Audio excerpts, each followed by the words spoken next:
The time for convening has arrived. We'll start this evening's meeting. So I'd like to call this meeting of the Sandy Springs City Council to order for Tuesday, April the 1st, 2025. And that is not an April Fool's joke.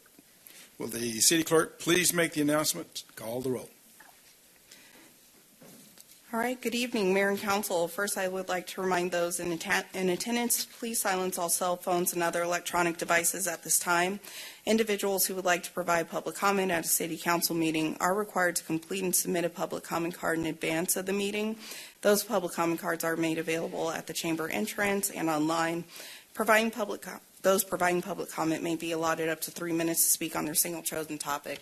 Now, as I call roll, please confirm your attendance. Mayor Rusty Paul. Present. Councilmember John Paulson. Councilmember Melody Kelly. Present. Councilmember Melissa Mueller. Here. Councilmember Jody Rochelle. Here. Councilmember Tibby DiGiulio. He's joining us online this evening.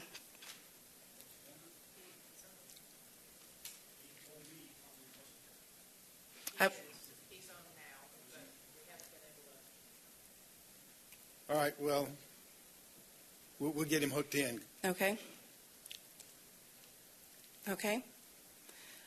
All right. And, excuse me, Councilmember Andy Bauman. All right. Perfect. Please join me for the Pledge of Allegiance. I pledge allegiance to the flag of the United States of America and to the republic for which it stands, one nation, under God, indivisible, with liberty and justice for all. Madam Clerk, have we received any public comment cards? Yes, we've received 2 public comment cards this evening. The first is from Alexander Somer, who will be followed by Bill Griffith. Mr. Somer.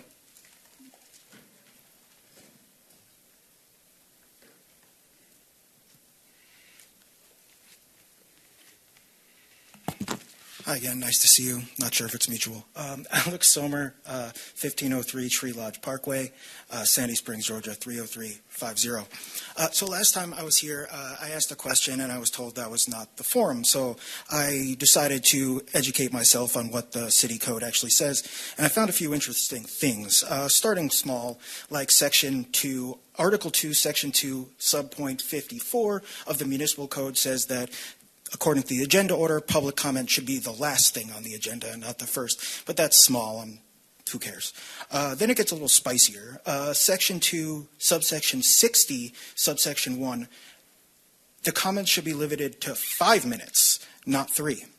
Section 3, the next thing, even spicier. Section 2, subpoint 47, the city council meetings should be on the first, second, and third Tuesdays of every month. So we are missing out on an entire city council meeting.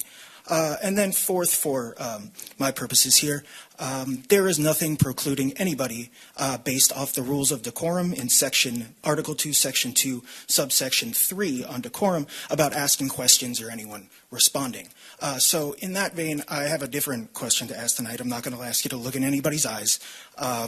But the Jerusalem Post, Jewish Insider, and Jewish Federations of North America have sounded the alarm because the nonprofit security grant program that they get through FEMA has been frozen with a total of $210 million up in the air. So when our synagogues lose their funding, are you going to protect them? We will protect everybody in this town, and we're going to talk about that tonight. I'm happy to hear that. So I can tell the rabbis I've spoken to rest easy.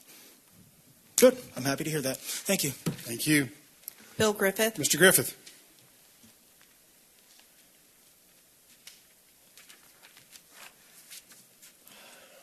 Mr. Mayor and council members, I'm back to continue the backstory behind my statement last June that, quote, an approximate 1 mile stretch of Roberts Drive that's part of Phase 2 of the side path plan is a very dangerous stretch of road. It may be the most dangerous residential mile in the city. If not the most dangerous, surely it's on the short list, end quote. I've described 13 accidents on that stretch of road, which I am currently aware. Now I want to describe some more such accidents. Accident number 14, maybe in 2023, another at-the-scene accident happened. It was a crossover accident that happened just west of the 400 overpass. The car went completely off the road and hit head-on a rather large tree. The car was likely totaled. A pedestrian or an oncoming car would have been in trouble. Speeding was likely an issue. Number 15, in July of 2023, another at-the-scene accident happened across the street from my house. It was a crossover accident that happened around supper time. I heard the crash and went out and saw the wrecked car in a neighbor's yard near a tree that it hit after leaving tire marks on the street for approximately 165 feet and destroying a telephone pole. There were car parts and other personal property scattered all around. The car was surely totaled. A pedestrian or an oncoming car would have been in trouble. Speeding was an issue. Number 16. Although I've not seen the damage caused by this accident, a neighbor who did see some of the damage told me about it. It happened in or about September 23 at the northern end of the previously referenced sharp curve. It's about 3/10 of a mile east of the 400 overpass. A westbound vehicle went completely off the road. Speeding was likely an issue. Number 17, in January 24, a crossover accident happened near the crest of a hill. The car crashed through a neighbor's hedgerow, uprooting about 10 feet of the hedgerow, and ended up well onto his property. A pedestrian or an oncoming car would have been in trouble. Speeding was an issue. Number 18, in February of 24, an eastbound car left the road about 150 feet east of Roswell Road and mangled a share the road sign on the shoulder. If a pedestrian had been near that sign, it would have been bad. Speeding was likely an issue. Number 19, maybe in 2024, an eastbound vehicle failed to make the curve near my house and destroyed my neighbor's mailbox. If a pedestrian had been near that mailbox, it would have been bad. Speeding was likely an issue. Number 20, in December 24, a crossover accident happened at the previously mentioned sharp curve about 3/10 of a mile east of the 400 overpass. When an eastbound car didn't make the curve and mangled the Chevron sign on the shoulder, an oncoming car would have been in trouble. Speeding was likely an issue. I'll send some pictures. Look for them. Thank you, Mr. Griffith. Any others? All right, we'll close the public comment period. Is there a motion to approve the meeting agenda? Mr. Paulson. I move that we approve the meeting agenda for Tuesday, April 1st, 2025. Motion by Mr. Paulson. Is there a second? Second. Motion by Mr. Paulson, seconded by Ms. Rochelle, that we approve the meeting agenda. Is there any discussion? Mayor Paul, question, are we Sure. going to have executive session tonight? No. Is it listed on here? No. So the agenda has modified to take out the executive session. Okay. It's always on there, All right. We have a motion to approve the agenda with the exorcism of the executive session. Any other discussion? Hearing none, we'll call the question. The question's on approving the meeting agenda. All in favor of the motion say aye. Aye. Opposed, no. The meeting agenda is approved. Is there a motion to approve the consent agenda? Mayor Paul. Ms. I Rochelle. move that we approve the consent agenda for Tuesday, April 1st. We have a motion by Ms. Rochelle. Is there a second? Second. We have a second by, motion by Ms. Rochelle, seconded by Ms. Mueller, that we approve the meeting agenda, the consent agenda. Any discussion? Hearing none, we'll call the question. The question is on the approval of the consent agenda. All in favor of the motion say aye. Aye. Opposed, no. The consent agenda is approved. Moving to public hearings, will the clerk please read the first item? Agenda item number 2025-070. This is ABL number 112399. Consideration of approval of an alcoholic beverage license application for Hilltop Bottle LLC, doing business as Hilltop Bottle Shop at 7277 Roswell Road, Suite A, Sandy Springs, Georgia, 30350. The applicant is Brian Hicks for retail packaged wine, malt, and distilled spirits, presented by Corey Holiness, Revenue Manager. Ms. Holiness. Good evening, Mayor Paul and City Council. This is a new application for retail, packaged wine, beer, and distilled spirits. Hilltop Bottle LLC, DBA Hilltop Bottle Shop, 7277 Roswell Road, Northeast, Suite A, Sandy Springs, Georgia, 30328. The applicant, Brian Hicks, has met all requirements, and staff recommends approval.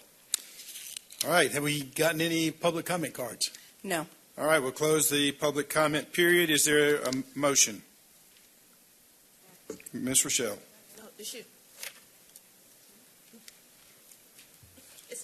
It's okay. Either one of you can do it. I didn't know if it was Timmy. Okay, so I request approval of agenda item 2025-070, approval of alcoholic beverage license application for Hilltop Bottle, doing business as Hilltop Bottle Shop, 7277 Roswell Road. I have a motion by Ms. Rochelle. Is there a second? I'll second. Motion by Ms. Rochelle, seconded by Dr. Kelly, that we approve agenda item 2025-070, approval of the alcoholic beverage license application for Hilltop Bottle. Any discussion? Hearing none, we'll call the question. The question's on approval of 2025-070, the alcoholic beverage license application for Hilltop Bottle. All in favor of the motion, say aye. Aye. Opposed, no. The item is approved. The clerk will please read the next item. This is agenda item number 2025-071, consideration of an ordinance to amend the City of Sandy Springs Code and Ordinances, Subpart A, Chapter 38, Article 3, Division 1, by creation of a section entitled Overnight Door-to-Door Soliciting and Canvassing to provide for an effective date and for other purposes. This is presented by City Attorney Dan Lee. Mr. Lee. Mayor and Council, this is the discussion before you tonight, the same one we've had in two different work sessions dealing with a proposed ordinance that would limit solicitation and the delivery of uncontracted for literature into the residential neighborhoods between the hours of 9 p.m. and 7 a.m. We've had great discussions with interested parties, the Anti-Defamation League, the American Civil Liberties Union, and we believe, although some of those are not for this proposal, we believe that it meets the freedom of the press, freedom of speech issues that have been discussed, and the limiting hours of this prohibition against solicitation provides certain protections to the general public for unwanted intrusions on their property at night and the delivery of unwanted materials after hours. Leaves open during the day periods of solicitation, and we believe contends with the rules of conduct allowing the city to present ordinances that affect this kind of activity. We recommend the passage of it. All right. Do we have any public comment cards? Yes, we've received two public comments. The first is from Mike Pachetic, who will be followed by Bill Griffith. Mr. Pachetti.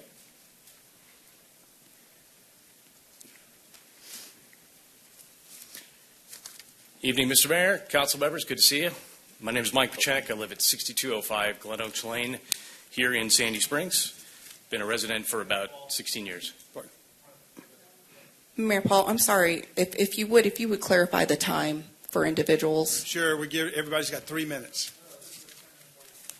Well, it's up to council, but we at 10 minutes per side. But this is a different procedure. No. If the council wants 10 minutes, it's up to if you want 10 minutes, we'll do 10 minutes. I'm sorry for the conflict. I was asking for the clock, the timer. I didn't want to confuse staff. We started both timers. Do 10 minutes. 10 minutes. For land use cases, we do 10 minutes for those in support and for those in opposition. It really is up to the council. Well, we've never had this the first time, other than we've got an oversubscribed group. I just want to keep the problem with this whole thing from the beginning was that we weren't doing our normal course. So let's just do our normal course. Like when we do a CDBG, is that a land use? Or when we do an alcohol license, what is that? Like we had an alcohol license. If somebody came up to, it was the last item, somebody came up to speak, how much time would they have gotten?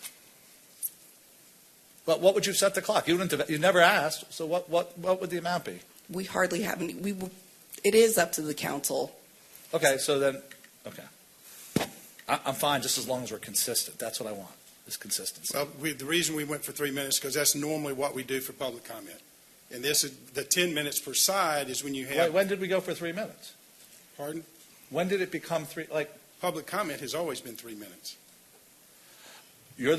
I defer to the chair, actually, whatever the chair says. Okay, we're just trying to make sure. I just want to be consistent. I understand this is novel territory. We've never had a public hearing on an ordinance before. I dare say that may not be true, but Well, it's been, it's not in my memory that we have. I'm just trying to do. Do you have the Roberts rule? What does Roberts rule say? You're the Robert rules guy. All right, Robert Rules leaves it up to the body to decide. What, Mr. Lee? Does not speak to the number. Doesn't speak, no. Right, but It's up to. all I'm saying was we didn't have any discussion about this. So it was just whatever the number is, the number is. Is that Right. what the chair's ruling is 3 minutes? Yes. Then that's the ruling. Okay, that's what we were trying to do. This is different than a land use where we have two sides. So I understand. Well, I've got good news for you. I'll be 2 minutes or under. All right. So, yeah. So back in 2023, a neo-Nazi group littered my neighborhood's lawns, including my own, with hate-filled leaflets seeking to sow fear in the Jewish community, of which I am a part. And while their messages were hurtful, because they didn't overtly threaten anybody in my neighborhood, the Sandy Springs police, while great in showing up and investigating, told me there was little they could do about it. I don't have to tell you that post-October 7th, these situations have escalated across the country and here at home, on college campuses, on social media, and beyond. And while I fully support steps to prevent spreading hate, I applaud the ADL, I applaud the city for taking steps to squash hateful rhetoric. As a recovering journalist and a proponent of free speech, I would ask you to proceed with caution and not to throw out the baby with the bathwater.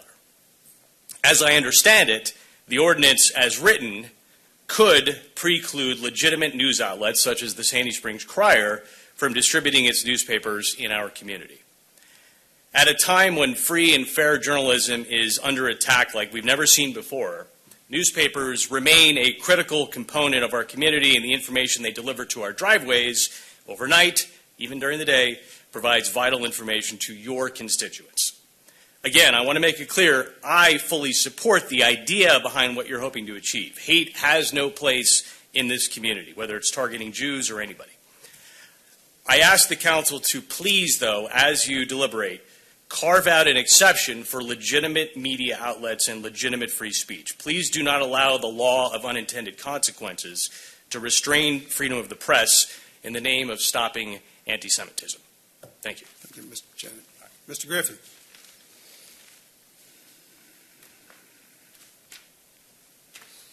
I'm back again. It wasn't too long ago that I was fussing about something, probably about speeding on Roberts Drive. I talked to a policeman about that issue, and he said, you need to get a petition up. Now, that's the background. Reading from the agenda, from the ordinance, it says a canvasser is somebody who goes on the premises of a private residence, not having been requested, invited, or given permission, for the purpose of either acquiring information,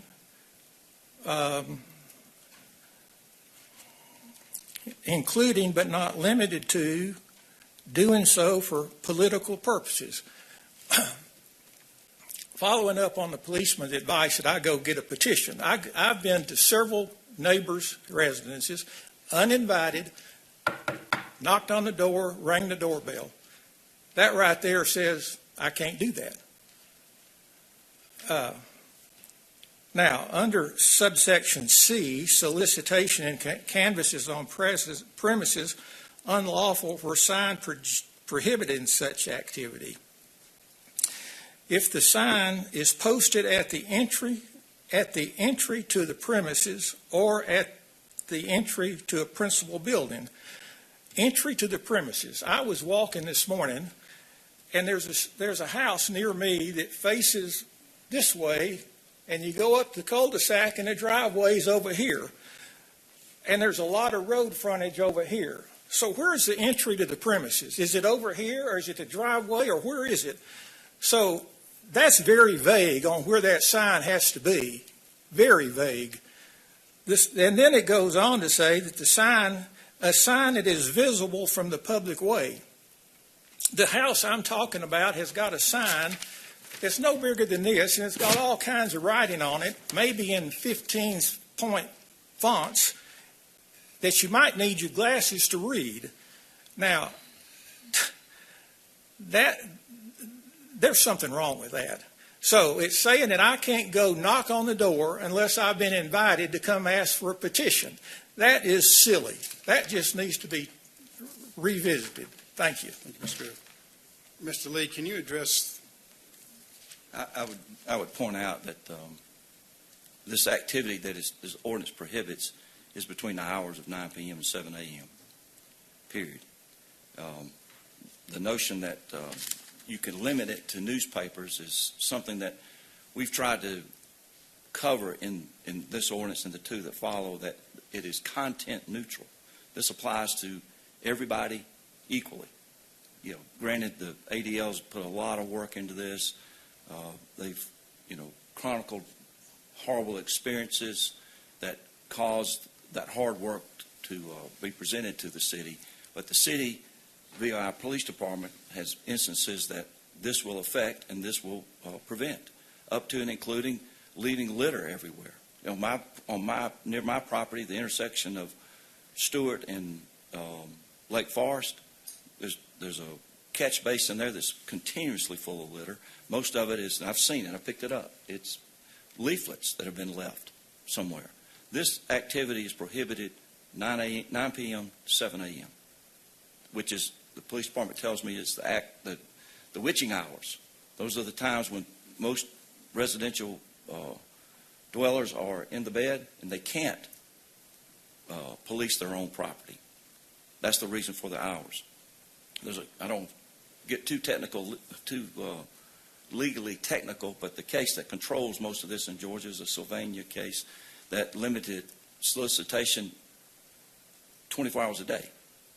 This meets the Supreme Court's limitation of setting a time, a manner, and a place that such activities that is neutral content can be restricted by the city. That's our recommendation to you. Okay. In other words, I go up every morning. I have a dog that gets up sometimes at 4, 5, 5:30 and decides he wants me to go on a walk with him. And I have 2 newspapers sitting in my driveway, both of which I've subscribed to, which gives them the permission to put it there. If you have permission of the landowner, there's not a problem. And most periodicals that I receive are based on subscriptions. You give them permission to distribute them on your property. Is there anything that would preclude that? Even then, Mayor, there's always a practical point to be made about all ordinances. If the property owner doesn't complain, no harm, no foul. That's the technical aspect of every ordinance that this body passes. This is another tool for the police department to guard against unwanted intrusions onto people's property. I'd also add to the story, there is an alternative.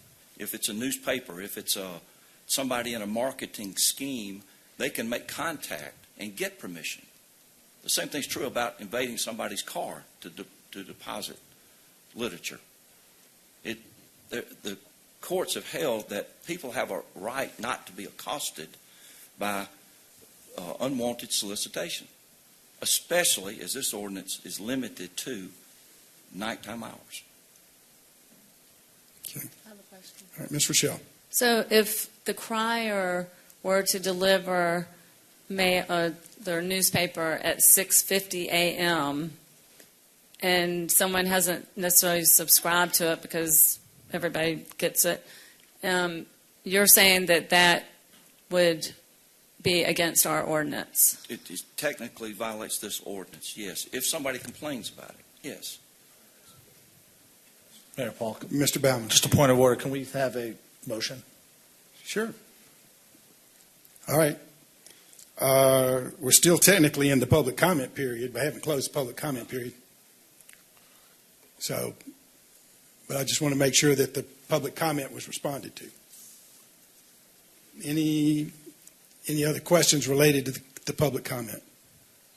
Any other public comment cards? Madam Clerk? Okay, we'll close the public hearing. You've heard the report of the city attorney. What's the desire of council? Mayor Paul, Mr. Paulson. I move approval of agenda item 2025-071, consideration of an ordinance to amend the City of Sandy Springs Code of Ordinances, Subpart A, Chapter 38, Article 3, Division 1, by creation, section entitled Overnight Door-to-Door Soliciting and Canvassing, to provide for an effective date and for other purposes. We have a motion by Mr. Paulson. Is there a second? Motion by Mr. Paulson, seconded by Mr. Baumann, that we approve agenda item 2025-071, an ordinance amending the City of Sandy Springs Code of Ordinances, Subpart A, Chapter 38, Article 3, Division 1, by creating a section entitled Overnight Door-to-Door Soliciting and Canvassing. Any other further discussion? I'll talk. Mr. Baumann. So, thank you, Dan, ADL. On this one, which has been, we are not breaking completely new ground. This was adopted something very similar, if not exactly this in Brookhaven. And that's been 15 months ago. Have they been sued on this? No. Mike, Bill, thank you. I completely hear the point. This is, the next two are maybe a little bit different, but this one has been restricted in time, manner, place. I mean, those are the key words that we've looked at. And so there is a safe harbor. So it's 9 to 7 is 3 plus 10 hours. So there's a 14-hour safe harbor. You can bring anything unwanted to the property, although I think there are still limitations if somebody says they put a sign out. I appreciate the crier. They do an opt-out. I inquired. So they have an opt-out, meaning, like, if I'm away, I don't particularly want this in my driveway when I'm away. I appreciate their newspaper. I wouldn't complain about them coming. The only complaint I would have is if we don't want it, we're away, and it just sort of sits there. We can cancel some of this other material when we go away. This material we can't, and it can pile up, and that can create some public safety hazard if your driveway or a mailbox gets overflowed, telling people that you're not home. I do appreciate these concerns. This one is a balancing, and part of me says that exposing the hate to the light of day is probably the best antidote to it. But I do think the private property owners can expect their city to provide a limited and reasonable limitation on this. And 9 to 7, I don't think we're going to get. First of all, I don't know who's going to complain about Girl Scout cookies or anything before at any time, but unlikely these things to happen after 9 p.m. So I've given that consideration.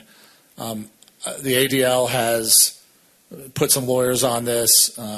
Our city attorney clearly is saying he's staking his full reputation and law lies. No, I'm just kidding. But he has made points on many occasions that the city is in good ground here. So with some understanding of the concerns, a lot of understanding of the concerns, I'm willing to support this. There was tremendous fear and outrage by some of the material, but it does need to be content neutral. You cannot pick and choose what it's going to be. So in this particular case, on this particular item, I support it. Ms. Rochelle. So I do agree with what Mike said in public comment, and I have some concerns about this ordinance that it violates First Amendment protections. And Dan, I already received, all of us, a letter from the ACLU. We already received a letter from the Appin media attorney, and I've received letters from some of our residents. And I asked you this last time, and I'm not sure I got an answer. Would this hold up because people are claiming that it's going to violate their First Amendment rights? I don't want to get into another lawsuit.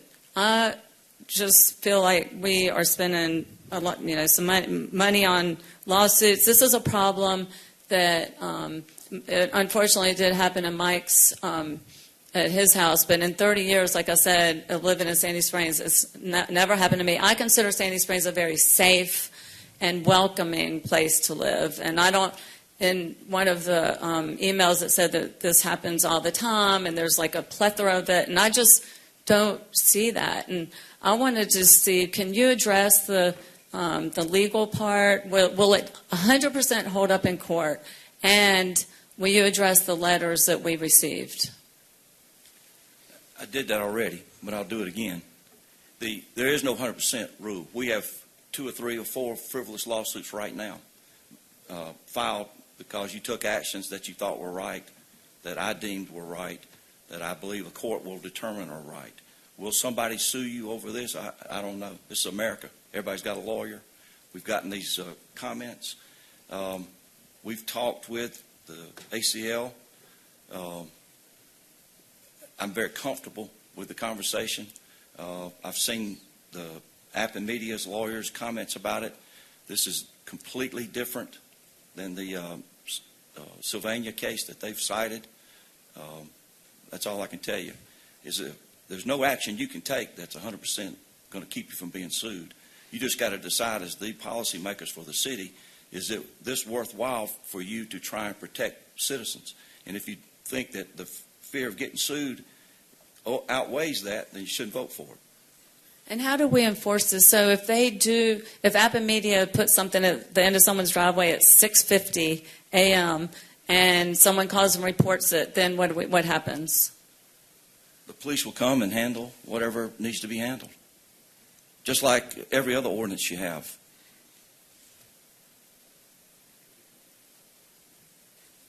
All right, Mr. Paulson or Dr. Kelly? Dr. Kelly, go ahead. Dr. Kelly. Great, thank you. I just want to say that I do appreciate the spirit of all of these ordinances, as I do condemn hate and certain activities that have taken place over the last few years. I keep thinking about the unintended consequences of some of the language. So let's look at this ordinance. All right, so Section 2 of the ordinance, Section 2D, hours of solicitation and canvassing. It shall be unlawful for any person to conduct soliciting or canvassing activity on any residential premises between the hours of 9 and 7. Right, that's basically what we're saying this ordinance is all about. Okay, great. That limits the time of solicitation and canvassing. What I need some clarity on is the purpose of the clause right before it. So C. So what C says is, it shall be unlawful. So this is another restriction. This is added. It shall be unlawful for any person to conduct soliciting or canvassing activity on any residential premises where, posted at the entry of the premises or at the entry to the principal building on the premises, there is a sign that is visible from the public way prohibiting any such activity. And so that, the way it's written, that isn't subject to the 9 to 7. That's its own separate sort of thing, it seems like. So that's my first question to you, is subsection C connected to the timing? That is already the law in Georgia. Right, so now my question is, why is it in this ordinance if it's already? To bring clarity and to make it well known that it is contrary to the laws of Sandy Springs, in addition to the laws of the state of Georgia. Okay, so we're not adding any additional punishment, if you will, to that. All right, here's another question for you. If a neighborhood has a sign at the front of the neighborhood, one of the entrances, are you committing a misdemeanor, or are you in violation of this if it's at the neighborhood entry and not necessarily the premises? Yes. Okay, and it's already illegal to do that? Yes. To go into, all right, what about, because there's always some talk around political canvassing and what's protected and what's not. So you're saying if there's a sign? That's it. The content of what you solicit, the content of what you promote can't be protected more than any other content. And this ordinance affects all content the same. It is content neutral by design. Okay. My best example of this, Councilperson Kelly, is that there are several streets in Sandy Springs that the city felt the need to put speed bumps on them because somebody didn't know how to act. I know how to act driving a car, so I have to go over the same speed bumps. So the same thing's going to happen to campaigning, people who want to go places. This ordinance, again, I tell you, it reinforces current state law, but it applies a rule that is across the spectrum. It applies to everybody. Okay. All right. So I want to be clear. So we're saying if you violate that, it's a misdemeanor. If you violate if there's a sign and you happen to walk into the yard, it's a misdemeanor. It's disorderly conduct under our ordinance. It's disorderly conduct. Okay. It's already disorderly conduct, Could be, whether yes. you have this or not. Okay. Thank you. Mr. Paulson. Thank you. Just echoing Dr. Kelly's comments. Excuse me. There are neighborhoods that the entrance to the neighborhood, there's a sign that says no soliciting. So this is a campaign season coming up in another couple of months. That means if there's a sign there, a person running for office can't go into that neighborhood and knock on doors because they're technically violating this as well as the state ordinance. That's right. Fair enough. Just checking. Now I know which neighborhoods I can't go to. Thank you. Any other discussion? Was that an announcement? If there's not a sign at the entrance of the neighborhood and someone goes in at 9:01 p.m., are they, they're, okay. Yes. So that's a misdemeanor? It's a violation. It would be a violation of this ordinance if complained about. Ms. Mueller. So Dan, I thought people who were campaigning during the day could go knock on a door even if there was a sign that said no solicitation, because it's I know of political no free exemption speech. of it. Because I know, to the point, I live in a neighborhood that has no soliciting. We used to get the little rocks and the baggies with tree services and so forth, and our attorney would send a note to the company that usually addressed it, and it stopped. No question about it. People get leaflets that are useful. There's no question about it. The question is the evil that this would correct worth more to you than those situations? And I submit to you, it's not an easy question, but it is a problem that we have in Sandy Springs, as identified by our police. It's a problem in other places, as identified by the hard work of the ADL and others. And this ordinance, I believe, I present to you, addresses that without adversely affecting in an adverse way any part of the Bill of Rights. Mr. Shell, you had something else? Okay.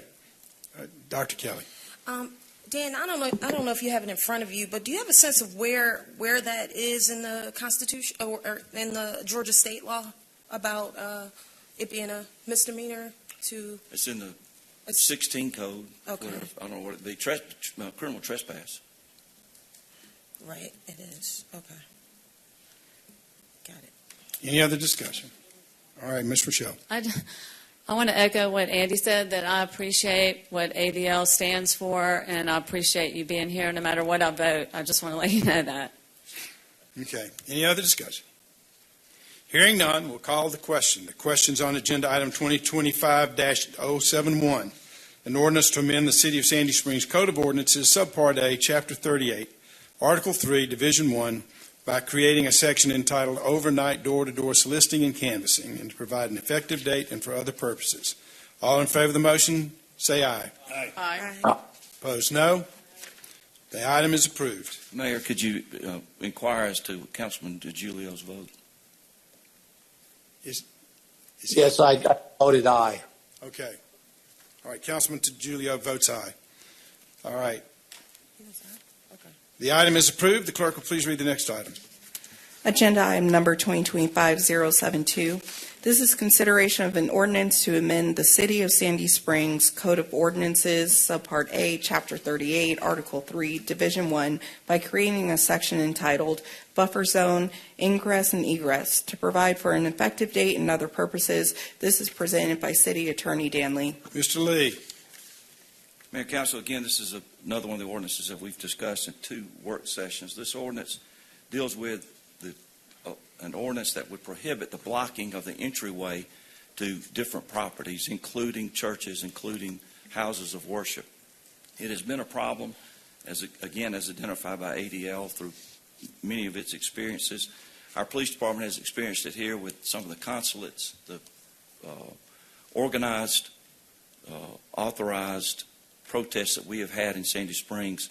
This ordinance makes it clear that you cannot block the entryway to properties. It affects that problem and that problem alone. All right. Do we have any public comment cards? No. All right, we'll close the public comment period. You've heard the report of the city attorney. What's the desire of council? Mayor Paul, Mr. Paulson. I move approval of agenda item 2025-072, consideration of an ordinance to amend the City of Sandy Springs Code of Ordinances, Subpart A, Chapter 38, Article 3, Division 1, by creating a section entitled Buffer Zone Ingress and Egress to provide an effective date and for other purposes. We have a motion by Mr. Paulson. Is there a second? Second. Motion by Mr. Paulson, seconded by Ms. Mueller, that we approve agenda item 2025-072, an ordinance amending the City of Sandy Springs Code of Ordinances, Subpart A, Chapter 38, Article 3, Division 1, by creating a section entitled Buffer Zone Ingress and Egress. Provide an effective date for other purposes. Any discussion? Yep. I From did. Dr. have a Kelly. question. All right, so just to be clear, this is another one of those, this is another ordinance where it's essentially already illegal, but we're just approving or stating it again or codifying it even more. That's correct. Okay. Is there any other purpose for this? It gives direction to the public. It gives direction to the police department. It makes it clear that this is part of the ordinances of Sandy Springs. You know, right now, the dynamic of enforcement of laws in Sandy Springs, we've talked about this before. When the police get a call to someplace and they determine that activity is contrary to the law, let's say it's a state law, sometimes the Fulton County's district attorney's office and the solicitor's office is too crowded, so our police department make a disorderly conduct charge so that the case can be handled in our city court more quickly, maybe sometimes in a more expeditious way, and takes care of the case better sometimes for the defendant. What this does is it gives some addition to more definition to what is disorderly conduct and what is not. We use disorderly conduct in Sandy Springs a little more than some because of the dynamic we have with the Fulton DA's office and the Fulton Solicitor's office. This gives some more clarity to that conduct that would be prohibited. Any other discussion? Mr. Baumann. Is this the one that was changed, or is it the next one was? Dan, so this one completely overlaps the state law, you think? I mean, we couldn't do this by education? I don't think so. Okay. We have the problem, and we have the state law. Have we made any arrests under the state law under this one? Or warnings or citations? I know we've made warnings. We've had problems at the, it's all public record, at the Indian consulate. Right. But I can't tell you for certain that arrests were made and charged. No, and the conduct is conduct to be concerned about. You did mention the DA's office and the courts, and I'm concerned about those as well. Maybe I'll ask later, but on the scale of our biggest problems in Sandy Springs, where does this one rate? It depends on what day it is here. You know, if these... Well, let's put it this way. About 10 days ago, a guy from Roswell who had been arrested about a week or two beforehand for DUI and then released, as I understand it. Is that right, Chief? Right. Mowed down a citizen of Sandy Springs, actually outside my neighborhood, took off. Pedestrian was killed. Then, due to the really quick and good police work, was arrested, I think, up in Roswell. And he's been released again. Is that right, Chief? Correct. Correct was the answer. I think that's where our problems are. Now, I do want to protect our consulates and places of worship. We're spending a lot of time on this, and I endorse the ADL, and we're going to break new ground first in state. I sure hope we don't get sued and the like. But we had the biggest drug bust in the state of fentanyl in a high-end apartment complex last week with the good work of our police and the DEA. I'm guessing on that day this was not the highest order of problem, but if it happened, it would be a problem for the people that it happened for. So I get this conversation. I understand what we're doing here. I think everybody does.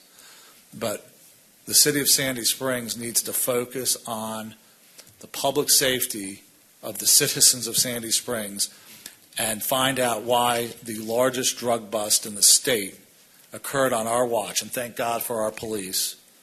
And is there more of it out there? Because we also had a single-family home in my neighborhood busted a year ago with a large stash of weapons and drugs. So the public safety is our priority.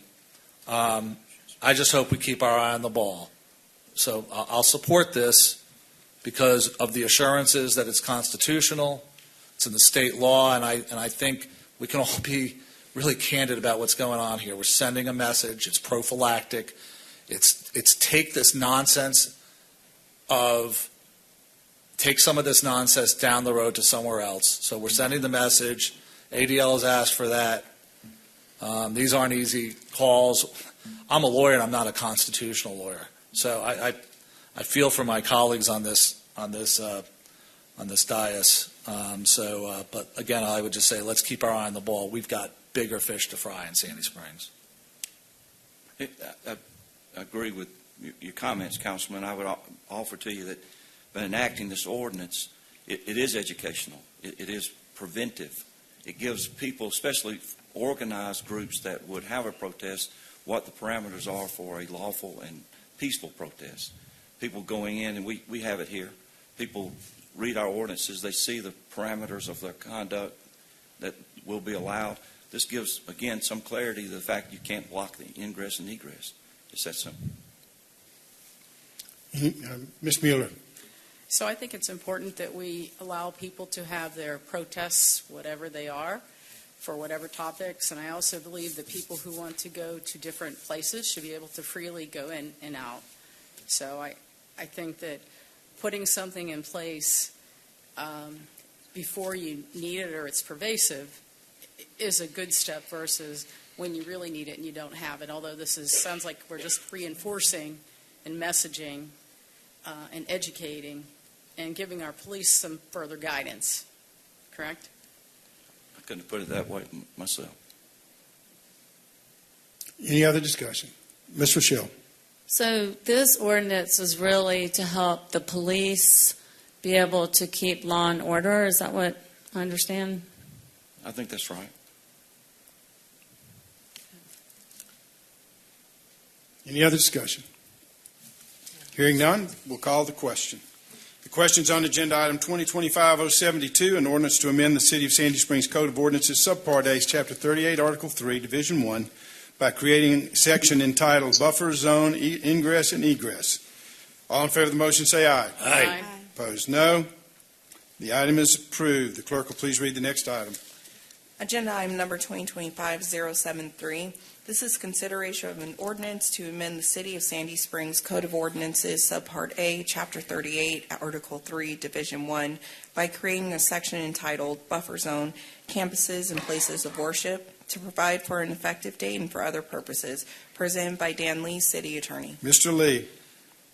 Mayor and Council, again, this is the third ordinance that we talked about in the two previous work sessions.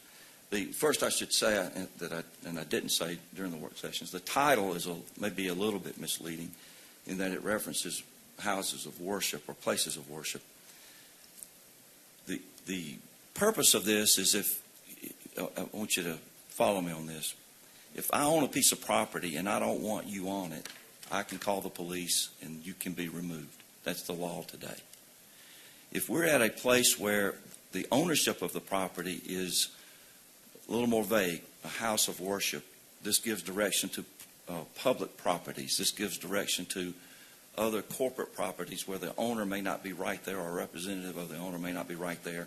It establishes a conduct that makes it clear to people what they can and can't do. It establishes this 8-foot buffer zone. Many of you know what I'm about to say.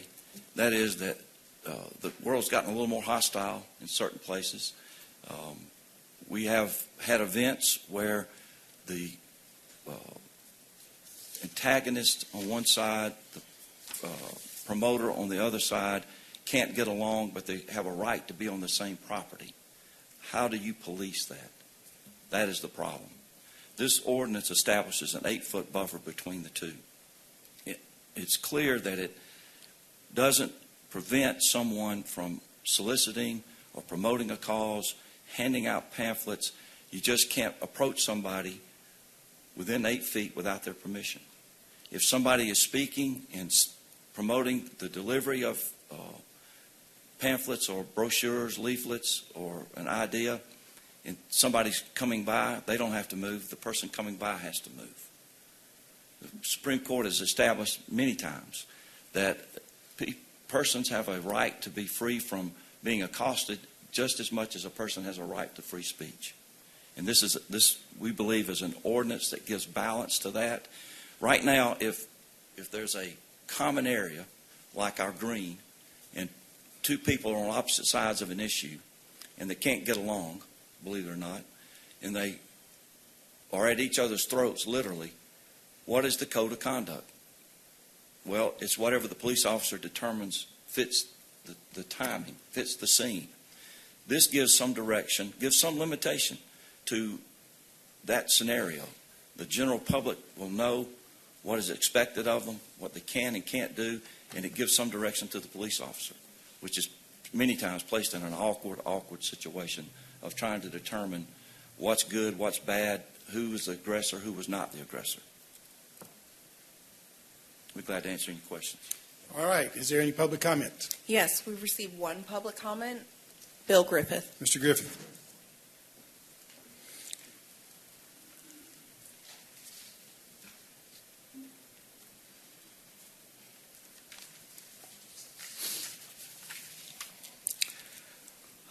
Prohibited conduct. A person commits disorderly conduct when he or she approaches another person within 8 feet of such person. Excuse me, Mr. Griffith. We need to start the clock.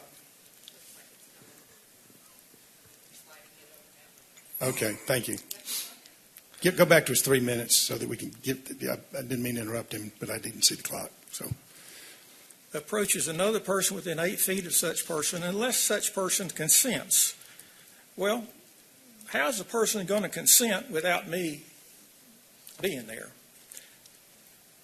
Anyhow, consents for the purpose of oral protest or education.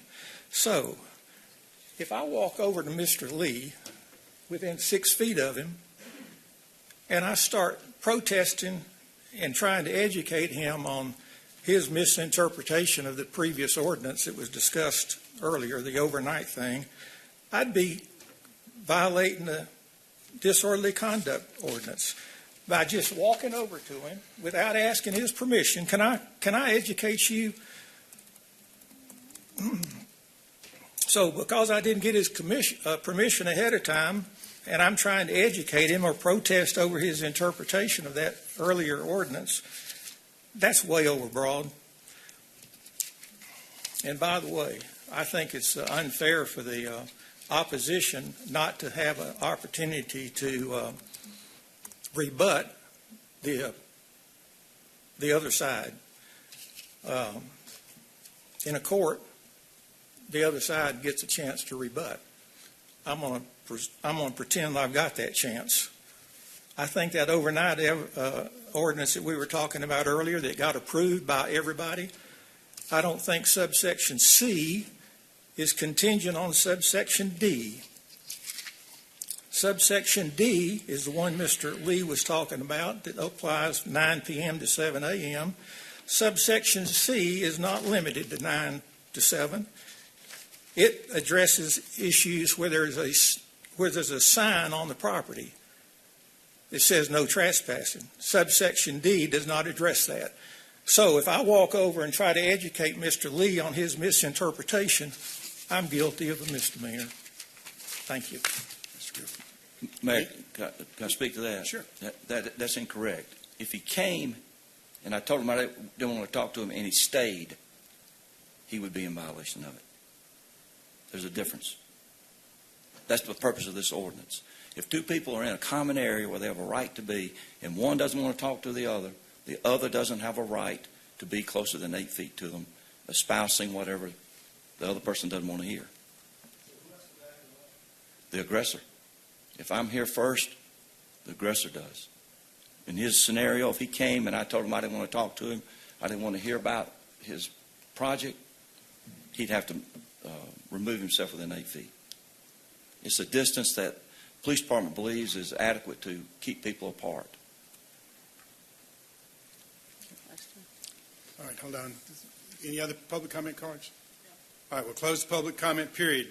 You've heard the report of the city attorney. What's the desire of council? Mayor Paul. Mr. Paulson. I move approval of agenda item 2025-073, consideration of an ordinance to amend the City of Sandy Springs Code of Ordinances, Subpart A, Chapter 38, Article 3, Division 1, by creating section entitled Buffer Zone, Campuses, and Places of Worship to provide for an effective date and for other purposes. All right, we have a motion by Mr. Paulson. Is there a second?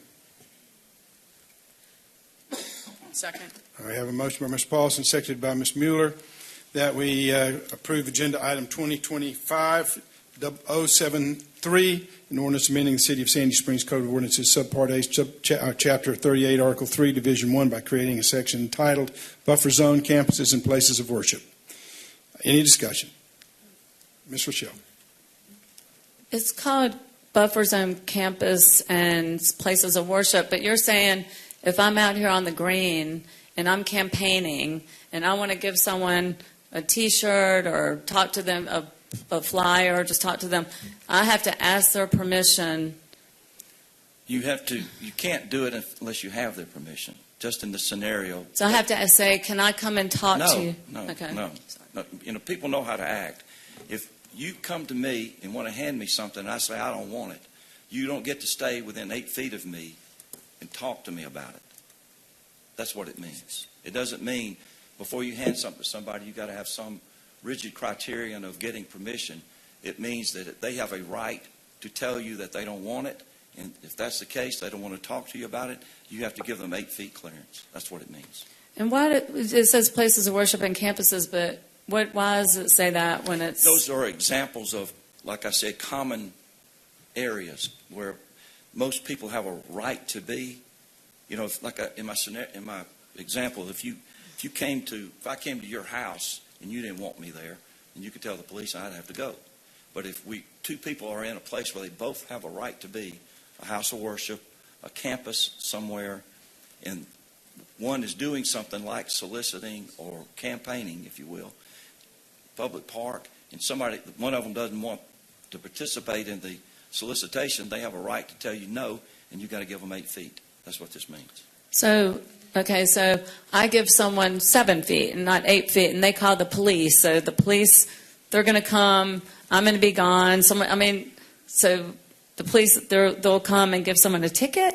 We're supposed to sit there and wait for the police to come if someone gets upset at me because I didn't leave. I didn't go 8 feet. I went 7 feet.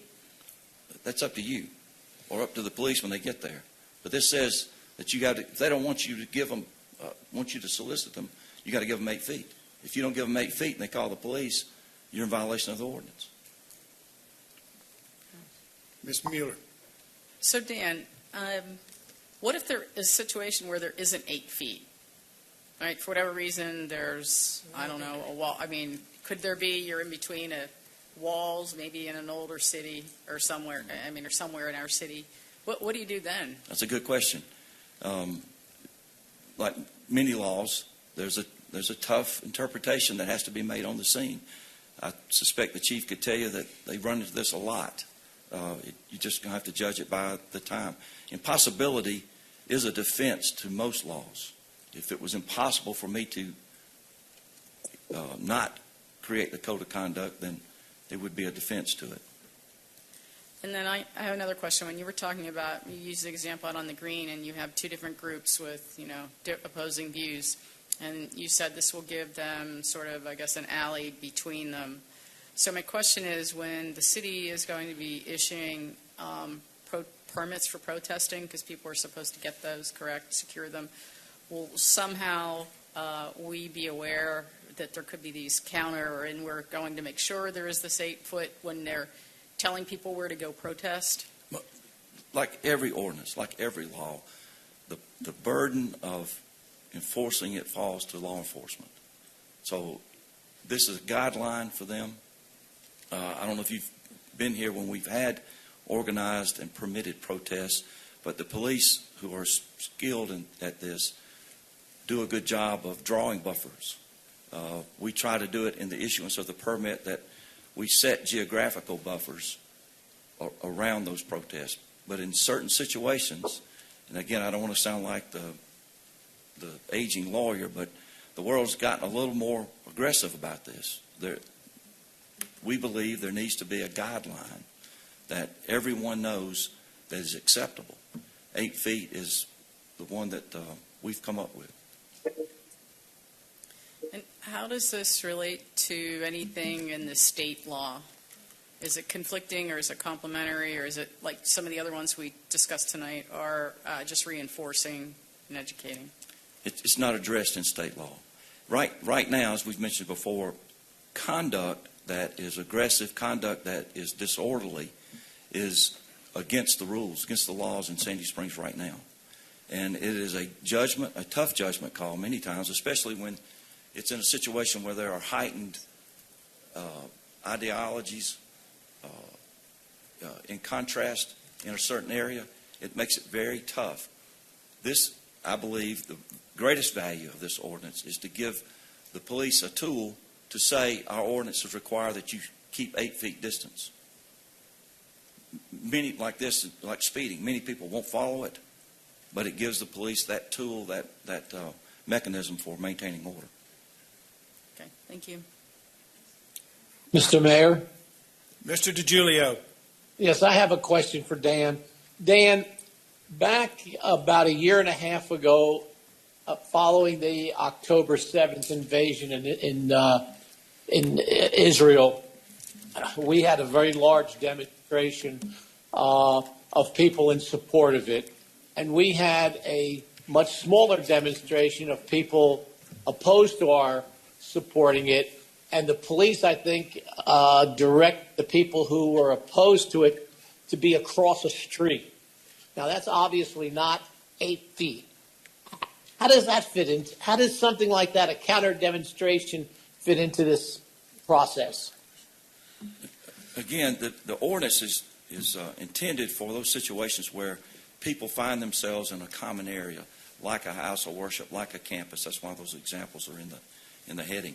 In the situation you described, TV, the police handle that by instruction, as in that example. But the city green would be a common area, It would. and everybody has the right to be on the city green.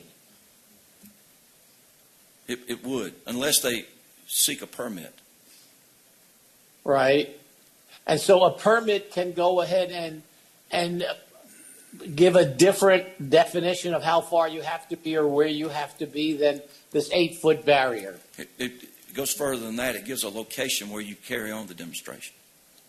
Ah, okay, great. Thank you. All right. Ms. Rochelle. I can understand this ordinance for protests, like a group of, let's say, 20 people or more, or whatever or the definition might be. But when it gets to everyday people that are just out on the green and maybe handing out a flyer or something like that, that's where I have an issue with it. So is it possible to reimagine this ordinance, I guess, and just for protesting and not just for every day? Again, I understand your point, but this ordinance, just like the other two, is content neutral. It doesn't choose who can protest and who can't protest. In your scenario, we've had occasions where mothers doing yoga were accosted by somebody trying to hand out flyers that they didn't want, that was bothering their use of the green. This ordinance would have been a tool for the police to give that person some distance away from them so that they both could use it but not accost the other. Well, can't the police come out there now and just say, you're not allowed to do this out here? They are allowed to do it out here unless they're bothering somebody. This gives direction to Well, if they're people. bothering, but that's the whole point. If they're bothering someone, then the police can say, hey, you're bothering them, you got to leave, or... Well, that's what this ordinance says. But can that happen now? If I'm out there and I'm just hanging out with my friends and someone keeps bothering me and I call the police and I say, hey, this person's bothering me, can't they be in trouble now? It depends on what they're doing. This gives direction as to how much distance can be allowed. Okay. Mr. Bowden? Does this give a permission structure to harass somebody from 9 feet away?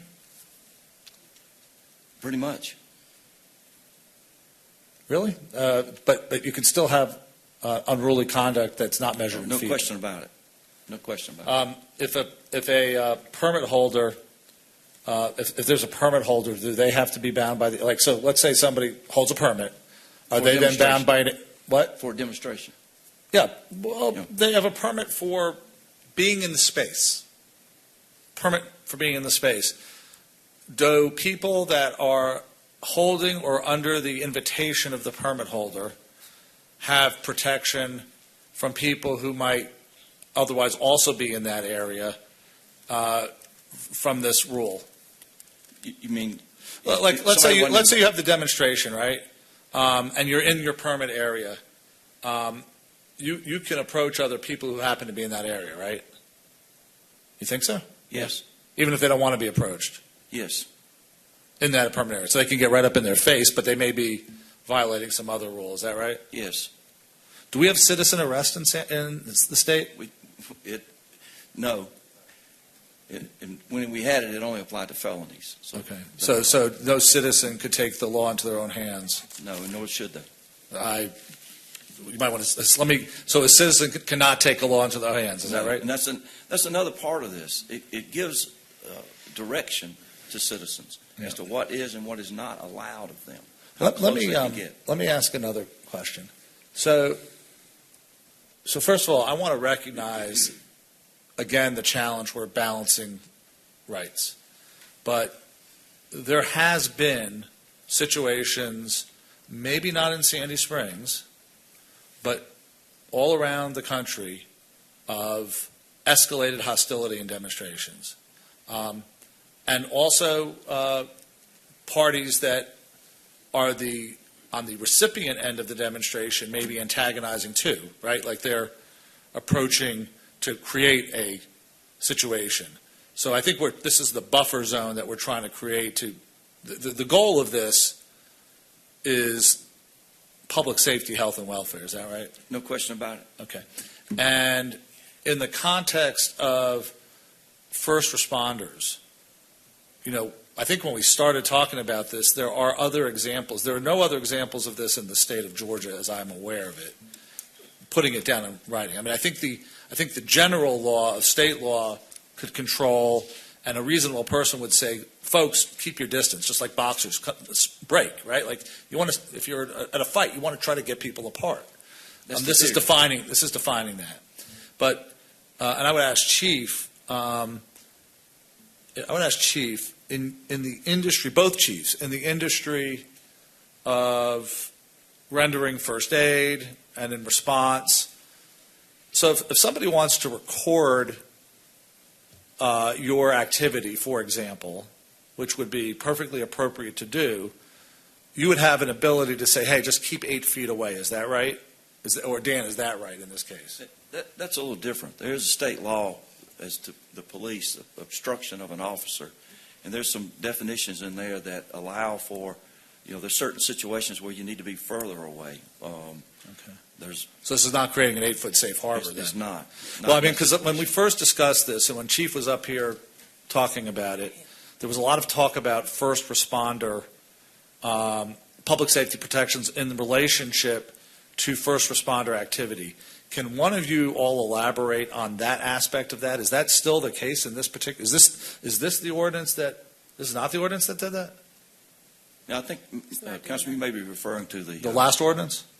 This ordinance, yes, this one you're talking about, Yeah. the buffer. I think you're referring to Florida's passed a law that. No, I'm referring to the conversation we had at the first work session in January about the rationale for this. I'm referring to this ordinance. Is it, Dr. Kelly? You're shaking your head yes, because if you shook your head no, I would take it I was doing something wrong. Is that? No, you're right. Okay? I'm reading the body language.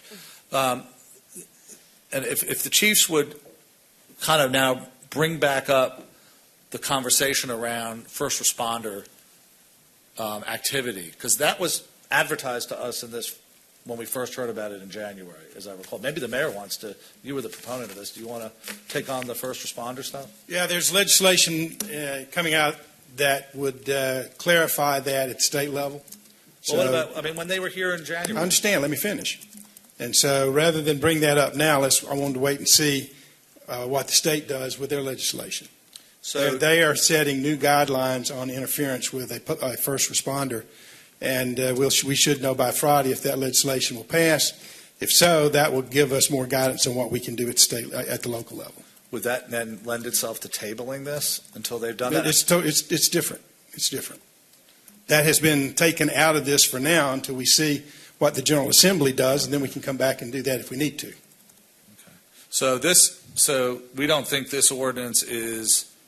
So the conversation around this ordinance in the meeting in January has changed now. It's not so much about first responders. Is that right? I'm trying to understand where we're at. Yeah. I think there were two conversations. One was about a Florida law that had a 25-foot buffer, which is the one that Georgia is attempting to copy, and this one that was presented by ADL that has an 8-foot buffer that applies to citizens in general and not to first responders. Well, but they happen at the same time. Isn't this the one that was first presented in January? When we had, like, Dr. Kelly asked questions, I'm right. walking. No, you are correct. That was the discussion. As I said, we are holding that part in abeyance until we see what the Georgia General Assembly does. But this is the same ordinance that we looked at in January, right? No, it's not the same ordinance. It doesn't have that portion in it because we could pass something tonight, and by Friday the General Assembly will have different guidelines. So I have to remember there's a lot of different. So this one's been amended. This one's been amended since January with the 50-foot piece came out, right? Right. And that happened today. Did anybody ask about that yet? No. Or yesterday? Can somebody talk to us about? So there was a version of this. My head's spinning. I want to make sure we're doing good legislation, right? And I'm not sure that now or 2 weeks from now make a big difference or table it. What happened between Friday? Can you explain the changes between Friday and today? It was published on Friday with different language. The proposal, and also we have a header. The proposal that was put forth before had a 50-foot radius. It was put forward on Friday. What? It was published on Friday. I don't know when it went up. The work session discussion. So this hasn't changed since the work session? The ordinance that I presented had a 50-foot radius requirement in it, and that paragraph was removed after discussions with a council member or two. And the proposal I put forth tonight does not have the 50-foot radius in it. Okay. And it was discussed that the 50-foot radius was not really necessary for the effective use of the ordinance, the effectiveness of the ordinance, and there was some concern about it. So since it was really didn't have any real impact on the effectiveness of the ordinance, we took it out. So I'll wrap this up. I still have process issues because I do think that something was published on Friday that's different than today. But you are correct. Okay, right. I think that's clear. However, To the extent this, and we're breaking new ground here, to the extent this gives guidance to people for protesting in a way that's non-threatening, non-harassing, that's a good thing. And if it protects first responders and protects citizens, it also protects the right of people to protest and gives them sort of guidance for how they do it. I mean, I think that's the intent here. But we are breaking new ground in the city. We risk lawsuit. And I just, the guidance, this body can give guidance when it adopts legislation. And the goal here is to facilitate safe exercise of First Amendment rights and to also say that the limit on your behavior is when it becomes harassing to somebody else. I mean, I'm not; those aren't the legal words, but we're trying to protect everybody's rights in this case, and I think I want to make sure that's in here. I mean, I guess I have trepidation about breaking new ground, but I didn't have trepidation when this body adopted the first municipal hate crime ordinance in the state, which we did in 2019, 1 year before the state adopted it. I did not have that trepidation, and we were the recipient of questions about were we outlawing hate thought, and we were not. We were not outlawing hate thought, and I think our decision then proved to be very much in the mainstream of not just the state, but the country, because Georgia was one of the very last states to adopt this. So this is a little bit tricky. I do think to an extent that to a very real extent, we are addressing something that, to Councilwoman Reichel's point, has not happened a lot in Sandy Springs. Sandy Springs is a welcoming place. Sandy Springs is a tolerant place.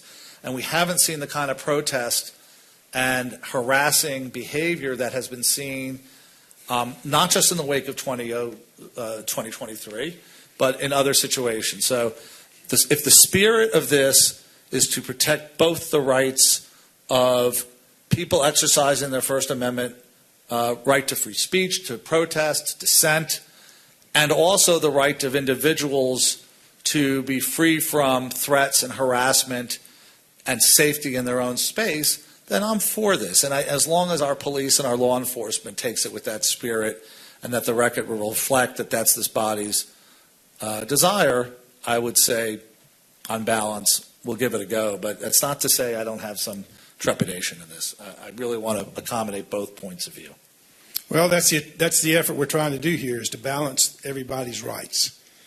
We may not have had this situation directly in Sandy Springs, but we've had it on our border in Cobb County, where protesters blocked the entrances to synagogues. We have had it here because we've had protesters try to block the entrance to the Indian consulate and the Nigerian consulates here on issues that were unique to their particular clientele.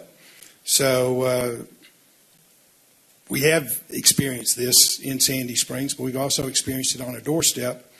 And so we're trying to learn from those things that have occurred so that we can manage them should they come back to Sandy Springs in whatever guise they may come. These are three ordinances that I think were very important. And I understand the importance of making sure that all the rights are being balanced, that everybody has an equal opportunity to say what they say, think what they think, but they don't have the right to force that on other people. And so there's a balance that we're trying to achieve. I think these ordinances do a very good job of that. I understand the questioning. It's appropriate. I understand the probing. It's appropriate. But I believe that these ordinances do a very good job of creating an environment that is welcoming, because everybody will know exactly what they can do, where they can do it, and when they can do it. And it says these are the guidelines to make sure that everybody's rights are protected. So I'm comfortable with where we are on these ordinances. I feel very good about them. I wouldn't have brought them if I didn't believe in them. We've had some experiences in Sandy Springs, and we're just trying to make sure that people's rights are protected, that they are not subjected to things that they find hateful or offensive or harassing. but also that people have the ability to say and think and continue to express themselves as the Constitution allows them to do so in an appropriate way. The Constitution, as interpreted by the courts, says there are guidelines and that there are guardrails, that your rights end at basically your neighbor's nose. We've made that nose a little bit further out, but I think that it creates that buffer, it creates those guidelines that are important for everybody to understand and will make us a more welcoming and more accepting and a place where people can express themselves appropriately. And that's the whole purpose of this, is appropriate application of the constitutional rights that we all enjoy. Mayor Paul. Mr. Paulson. If I may, I look at this a little bit more simply. I hope we publish this in all the newspapers. I hope everybody picks up this article. Physical intimidation is all about standing close to somebody and intimidating them. This gives the person who is feeling intimidated the ability to say, stay away from me, and if they don't, there's an 8-foot rule here, the police can come and arrest them. So hopefully the people that would have been intimidated by somebody physically towering over them and pushing up against them, they have the ability to say, stay away from me, and they have to stay 8 foot away or the police can arrest them. It's crystal clear. So I'm hoping that everybody that is in this city, if they ever get faced with this situation, these are the rules of the road, and if they don't follow them, our guys will come arrest them. Okay. Dr. Kelly. Yep. Okay, so I'm just trying to go over everything we've accomplished tonight. So we put a time limitation on soliciting. All right, great, between 9 and 7. We've reinforced a lot of state law. Okay, you can't canvass where it says no canvassing. You can't solicit where it says no soliciting. You can't block entryways. So now we're looking at another set of language. The original language, I guess, before yesterday, instituted the 8 feet buffer, but it only applied to the public way within a 50 feet radius of any entrance or exit to an educational institution or facility or place of worship. So we were applying this specifically to places of worship and to educational institutions. Now, at the very end of that, there's also the clause, or from the edge of a public right-of-way, walkway, or path. Now, I raised the issue over the weekend with applying this 8-foot buffer rule to public right-of-way.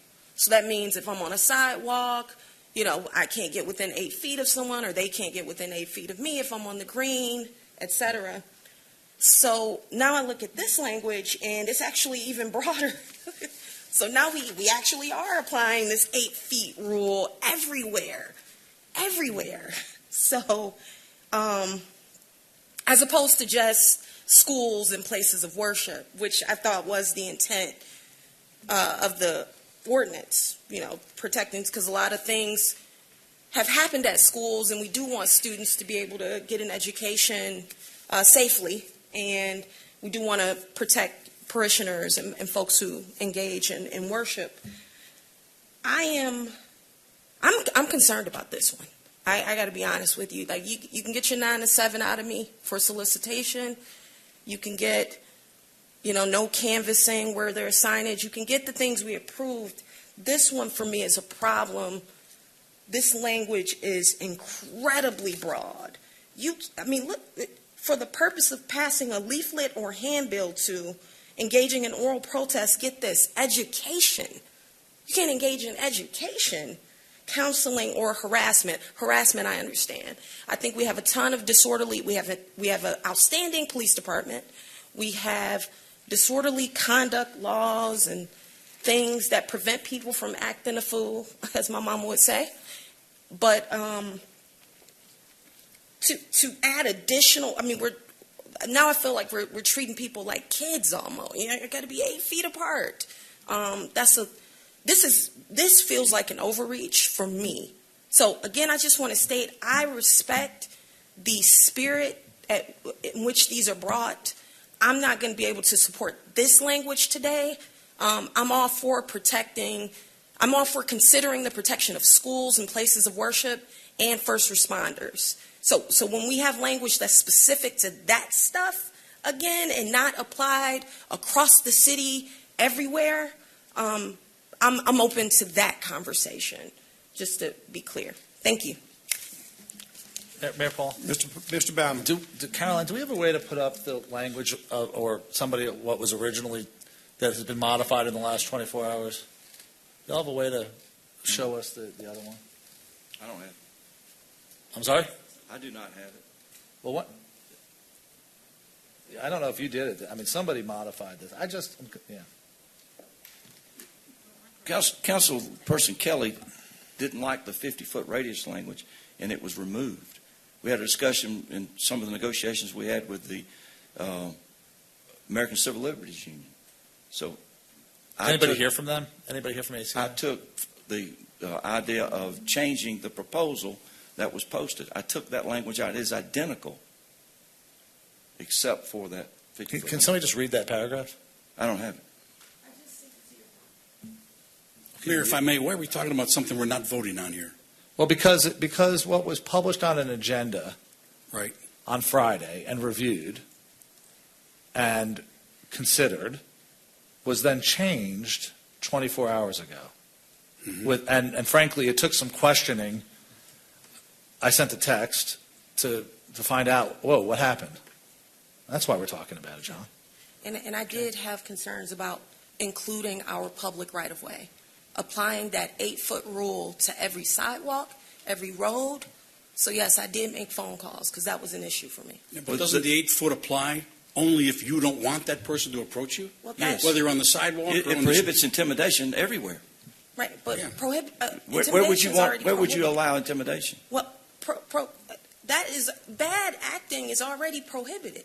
It's People not. cannot act crazy. It's not. People cannot, like, my space cannot be violated. I mean, come on, that's not, if someone threatens or intimidates me, I can deal with, that could be dealt with, can it not? No.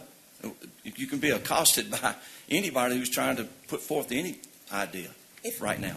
And you, with this ordinance, it prohibits that if you don't want it. Okay, but it can also be weaponized. Everything can be weaponized. Exactly. So we're creating The another process weapon. can be weaponized. Yeah. But this is what this is intended to do, prohibit intimidation everywhere. Chief. Good evening, Mayor and Council. Let me give you a specific example that happened right out here in the green.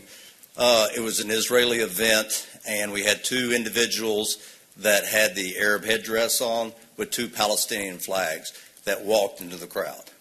They weren't saying anything to them. They weren't approaching them, but they were just walking through that event. The feeling of the community out there was outrage, and my guys had to grab them pretty quick and get them out there. This ordinance will help us do that because they walked through there for only one reason, and that was to intimidate the Jewish community. So you would arrest someone just for walking through a group Yes. of people? Yes. If they were walking with a Nazi flag, with this ordinance, we would arrest them. Palestinian flag, we would arrest them. Because they're doing it for only one reason, and that is to intimidate the Jewish community. Just like the gentleman who said, the reporter, hey, I'm all for free speech, but what was the very first thing he did? He called 911. He called the police to have us come out there. Hey, I'm all for free speech, but what was the first thing he did? He called us. So this is what this ordinance will help us do. Any questions? What is harassment? What is that exactly in terms of like intimidation? What's What do you harassment think it versus is, intimidation? Councilwoman? Is it Anything that offends anybody else to the point where they are uncomfortable where they are. okay? So do we have is there anything that could be in place right now that addresses harassment? Like if I'm harassed, there's stuff I could do, right? If I feel that I'm being harassed. There is. Do you think that's harassment? Somebody walking through with a Palestinian flag and I don't know. I'm not commenting on a specific anecdote. I'm just asking about I'm looking at, I'm trying to think of ways this can be Councilwoman, addressed. you're Jewish. Would that be harassing to you If they're just walking by me, with a Palestinian flag at a pro-Jewish event? I don't think that would be harassing me. I mean, if they came up to me and started getting in my face or started pushing me or started to, like physically touch me, that is harassing, yes. But I do believe in the First Amendment and I believe in free speech. I mean, if I'm Jewish and I have on a Jewish star and I walk by someone that is Palestinian, is that harassing because I'm walking by them and I have a Jewish star on, a Star of David on? I would say it is if it's an event of some other community. You would say yes, and if I'm walking by and I have a Star of David on, then and they Yes, didn't like that because they're Palestinian, then I'm harassing them? If it's an event where it's a Palestinian group and they're having a meeting or an event, and you walk through with a Jewish flag, that would probably be offensive to them. It might be offensive to But is that them, the but standard? In the proximity of 8 feet. The problem is, it's on us to prevent chaos. And if you don't help us out, chaos will ensue. You've got to help us out. You can't be like the reporter who says, I'm for free speech, but this is intimidating and I'm going to call the police. You've got to help us out. well, when has there been chaos? I mean, I There see. were 200 people out here protesting that if it wasn't for the Sandy Springs Police Department, they would have overrun this city hall. But that doesn't change because of this ordinance, right? I mean, It can help us. like I said when we were talking about this, I understand if there's protesting going on, and there's. This is protesting to the point where they block traffic in the road. When I'm out there on the green and I have a Jewish star on and I walk by someone that's Palestinian, that is not harassment to me. So I understand. That's why I said, can we look at this ordinance and change it? I understand. I believe that when there's protesting, that there's probably an ordinance that could help with that. But when we're talking about someone that I'm walking by with the Jewish star on, or I'm out there, just trying to give out a brochure or something, that is when it just crosses a line for me and it's overreaching. I think that pro-Palestinian, pro-Hamas, which is a terrorist organization, protesters walk into the middle of a pro-Israeli event. That is harassment. That is done for only one reason, and that's to intimidate them. But we're not necessarily talking about pro-Hamas. We're talking about there's a difference between They are pro-Palestinian and pro-Hamas. I mean, the people that are out here that are Palestinian are not necessarily Hamas.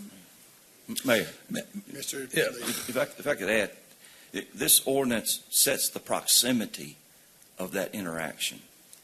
It does. And that's the intent of it. So many times, Councilman Bowen said it best a minute ago, when people get to a disorderly event, they separate people. The intent of this is to keep factions, and the chief has given a good example. There are others. We've had domestic situations where the family of one spouse was intimidating, but because of proximity, the other member of the marriage. It has application in those situations. It gives direction about the proximity that is allowed. And it is only applicable, Councilperson Rochelle, when somebody doesn't want it. If somebody approaches you and you want to talk to them, no harm, no foul. If they come up to talk to you and you don't want to talk to them and they won't leave, they're invading your right to not be confronted. And this ordinance requires they maintain 8 feet. And it gives direction to the police as to what the proximity needs to be. Yeah, unfortunately, the example given, if it's a silent person walking by, now again, there's a lot of different circumstances. I'd like to invite somebody from the ADL come up, because this is an ADL model ordinance. Would you all be willing to address the circumstance? Because the council's been put in a very uncomfortable position here on trying to make some value judgments here, when the challenge I've got with this is that when you make reference to specific examples, like we are here, I think we are undermining frankly, the defensibility of this, because this needs to be content neutral.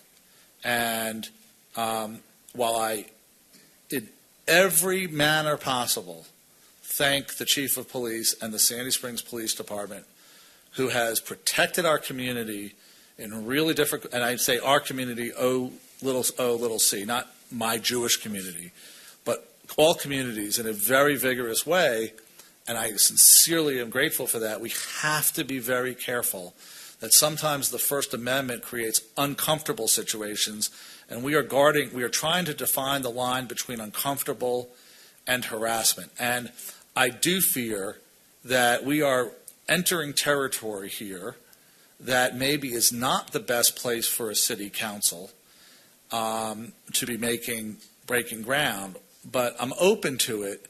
But this is an ADL model ordinance that has not been adopted here. Something maybe a little similar has been adopted in Nashville. I do have concern about the removal of the 50 feet, because I think the 50-foot rule was actually a narrowing. I'm not really sure why it was asked to be removed. So, you're here, what say you? Sure. Good evening, council members. Good evening, Mayor. My name is Eitan Davidson. I'm the Regional Director for ADL Southeast. These model ordinances were crafted in the spirit of protecting public safety. We have seen over the years a rise in extremist activity and behavior across the spectrum that has threatened communities of all kinds across the country. The spirit of these ordinances is one where it protects the First Amendment and it protects the rights of everyone while maintaining public safety. And I heard council members speak earlier of balance, and that's what this is an attempt to do as well. It is your job as a legislative body to figure out what is appropriate for Sandy Springs. That is your role alone. And so we have provided different tools, different language for you all to debate as you are doing in a democracy, in a democratic fashion. And I think we should all appreciate that. But our First Amendment rights are critical in this country. We have long stood in defense of the First Amendment. That's one of the bedrocks not only of our organization and its 113-year history, but this country was built on the Constitution and the Bill of Rights. And so we are absolutely providing model language in that spirit of balancing the many rights. And this is a difficult decision. These are tough calls. But that's why you all are our elected representatives, and we appreciate that, and we appreciate the seriousness with which you are delving into this issue. So I cannot comment to the specific language, whether it's a 50-foot zone. You are breaking new ground. That's what leaders do. So,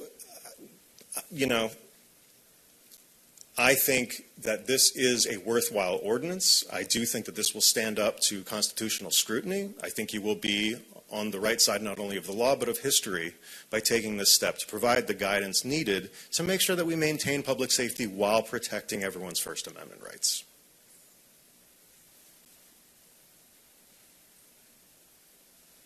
Any further discussion? All right, Ms. Mueller. So Dan, can we just scroll, and whoever's doing the scroll, can we scroll back? The title, I just want to make sure that I'm clear in my head. The title of this has to do with campuses and places of worship, but we've kind of delved into the city green and sidewalks and right-of-way. Is this specifically anywhere, or is this for the campuses? Because it said campuses and places of worship, and it lists, right? So if we scroll down here and look at this. I mentioned it when we started this discussion that the heading may be a little misleading, but they are just examples of where this ordinance would apply. Councilwoman Kelly is correct. It applies on the sidewalk, as it should. That's probably where it needs it most. The campuses and the houses of worship, property owned by churches and temples, is a common area where more than two ideologies can appear and have a right to be there. This gives the police an ability to set a standard that separates them, keeps them apart so that they can both enjoy the property but not harass one another.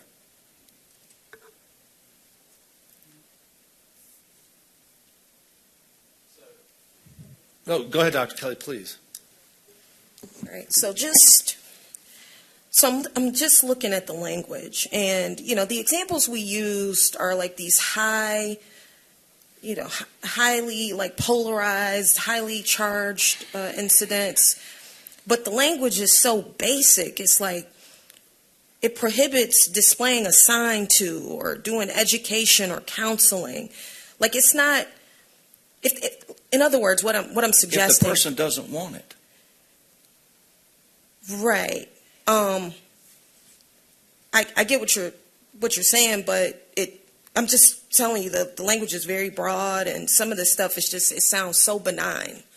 You can't, about just the restrictions. And I'd just be open to looking at this language a bit more. It just really prohibits like basic things without.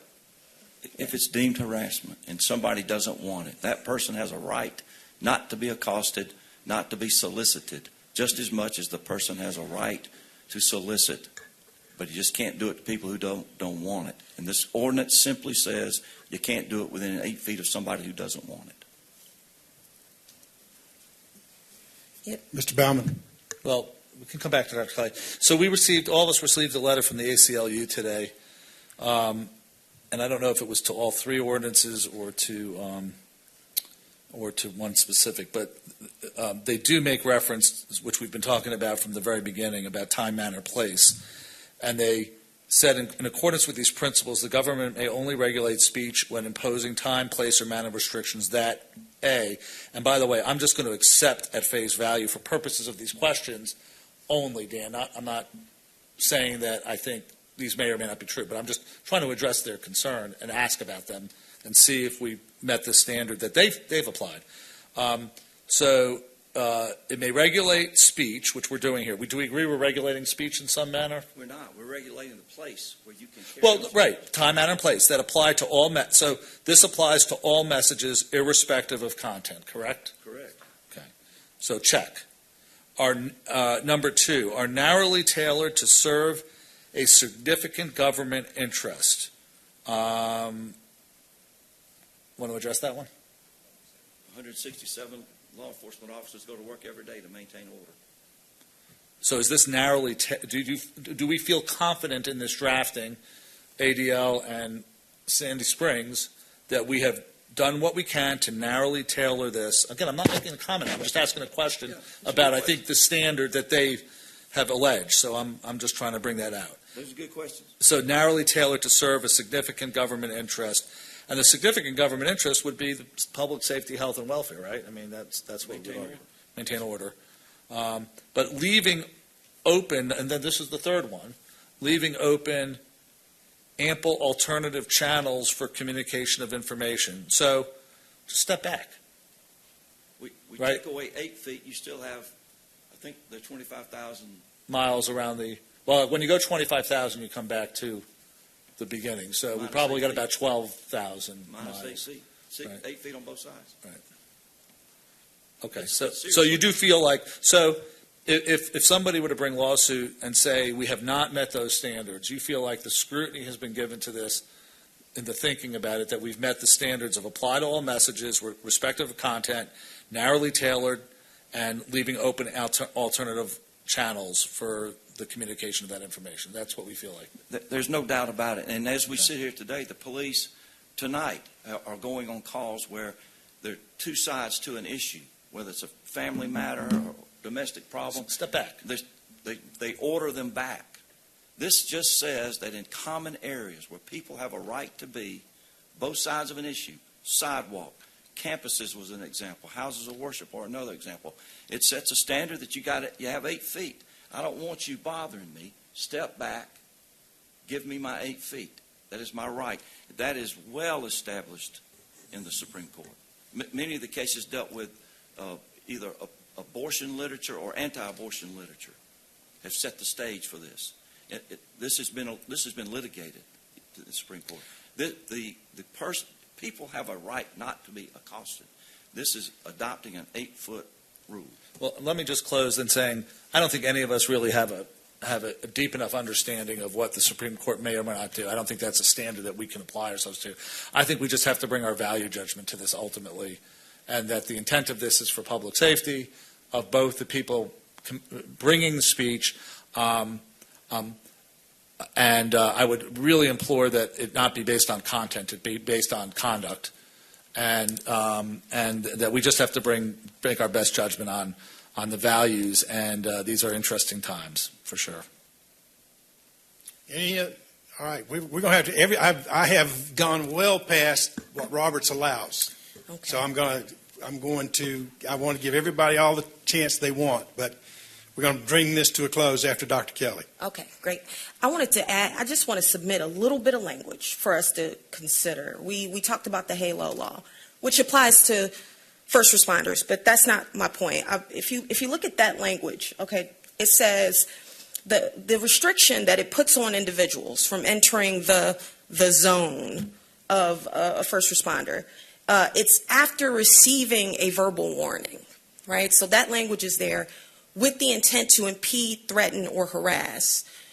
So to me, what that to me says, okay, don't bother people who don't want to be bothered. I mean, that type of language, after receiving a verbal warning, not unless the person consents. Like, I just feel like we could incorporate language that wouldn't make it so easy to commit this crime. I mean, it's very easy to overstep here. So there is language out there that could achieve the purpose of not bothering people who don't want to be bothered, but not compromise any person handing out a flyer or something like that. I would ask us to be more thoughtful on this. It's not an emergency to pass this today, but it's up to my colleagues. All right, we have a motion on the floor. The motion is to approve Agenda Item 2025-073, an ordinance to amend the City of Sandy Springs Code of Ordinances, Subpart A, Chapter 38, Article 3, Division 1, by creating sections entitled Buffer Zone, Campuses, and Places of Worship, provide for an effective date and other purposes. Call the question. The question's on the motion. All in favor of the motion, say aye. Aye. Aye. Opposed, no. No. The item is approved.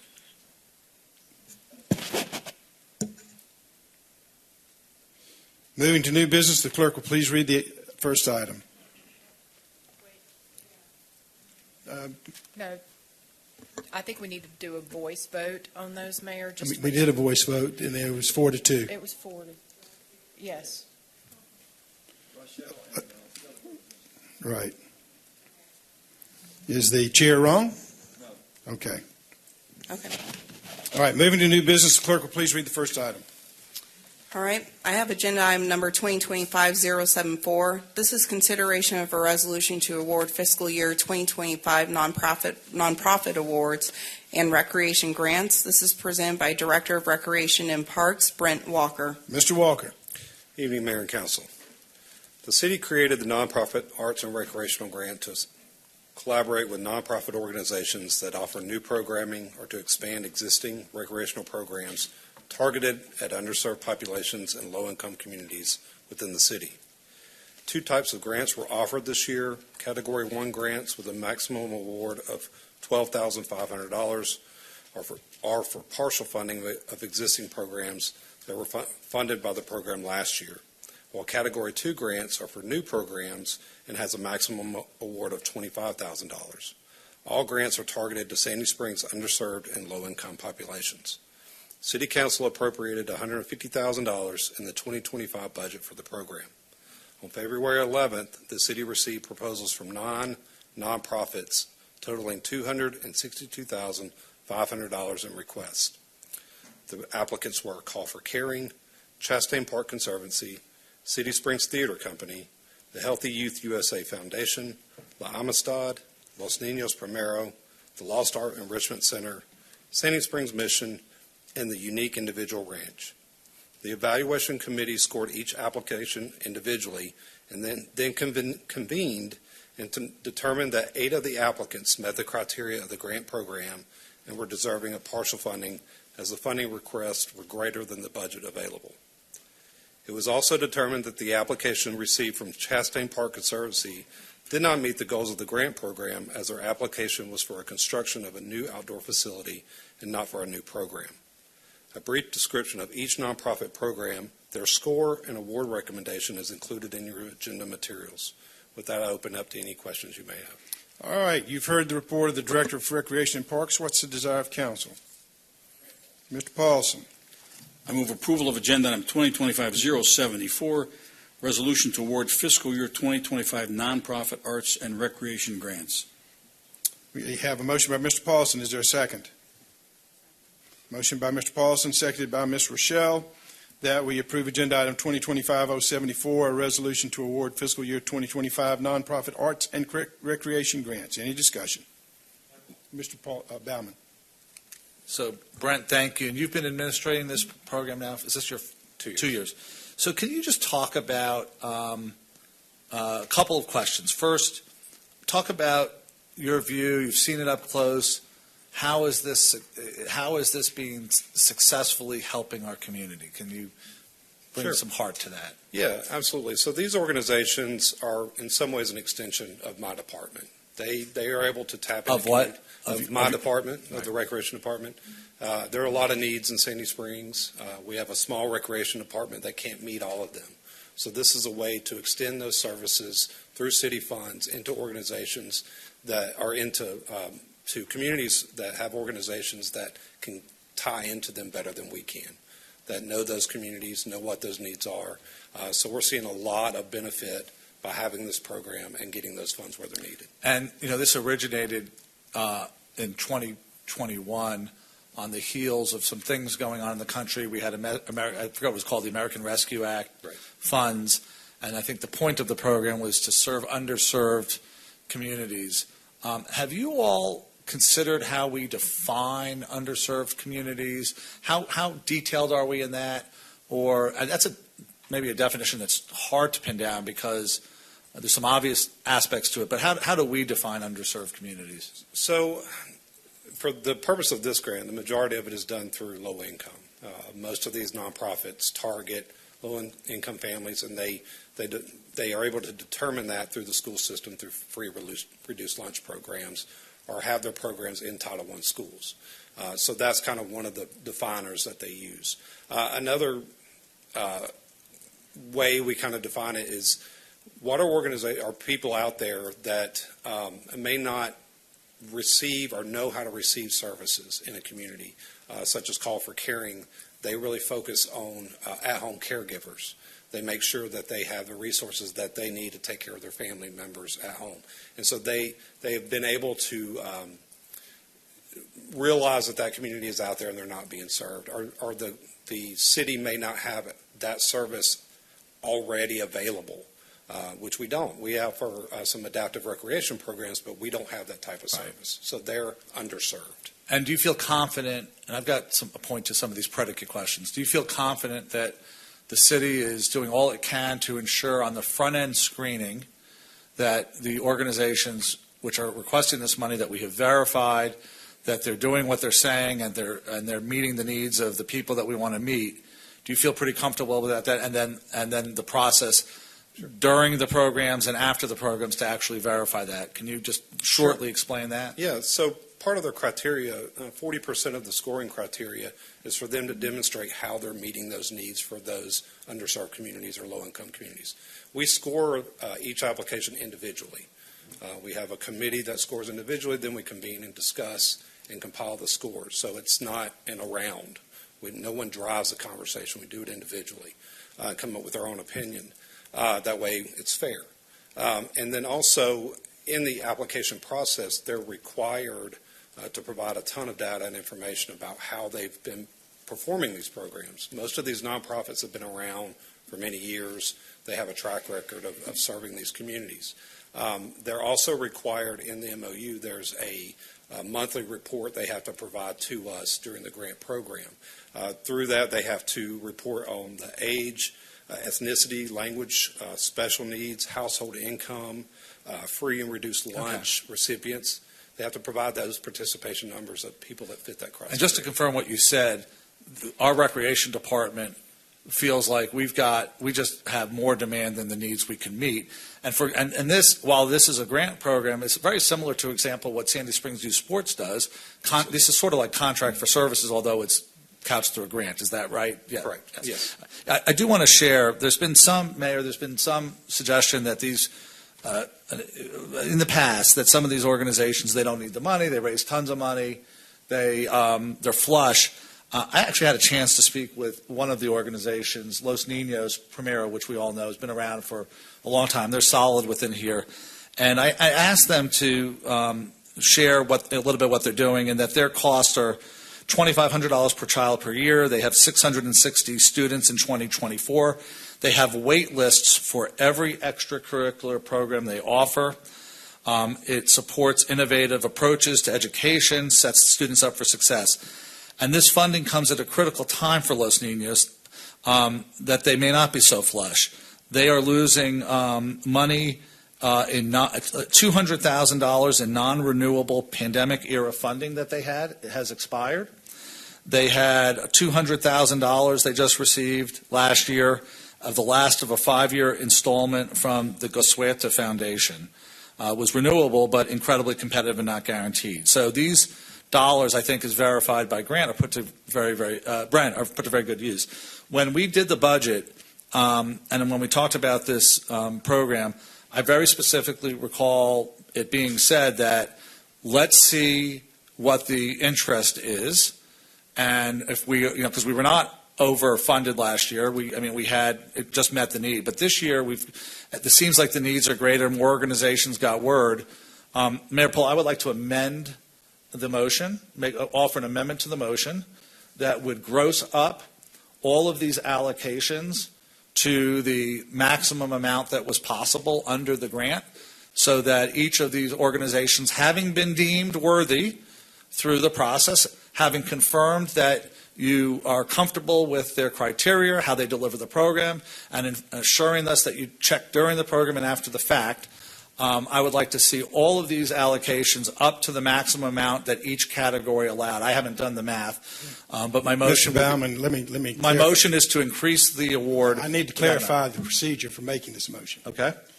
You first need to make a budget amendment, because you're affecting what the council has already budgeted.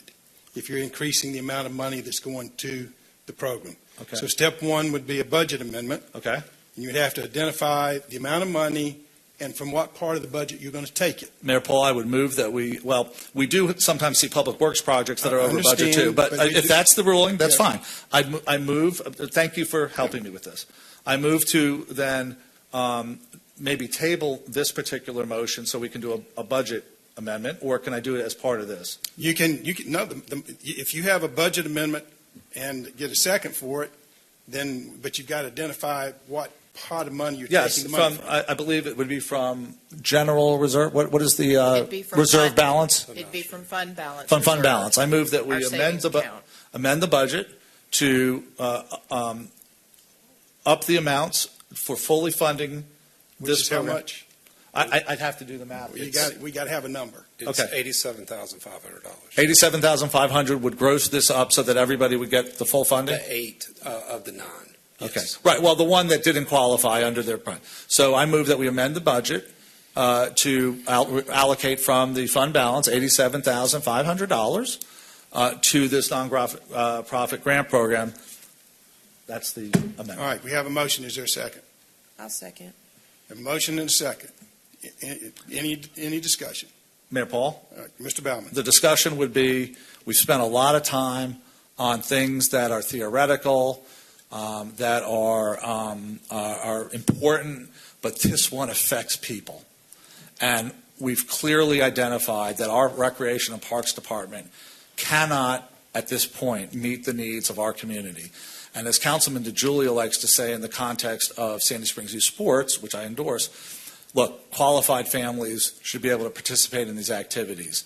That there is no question that we intended this program to support people, and that if we don't raise this allocation, I mean, there's a limit. We did say what the maximum grant would be per group, that we will be leaving families and children behind. And I, with all of the things that this city does, we take a loss on the wonderful skating that we do, subsidizing skaters at December, including people that are not from Sandy Springs who participate in it, that we have the money to do this and we should be doing this. So that's what I would say. Mayor Paul. Mr.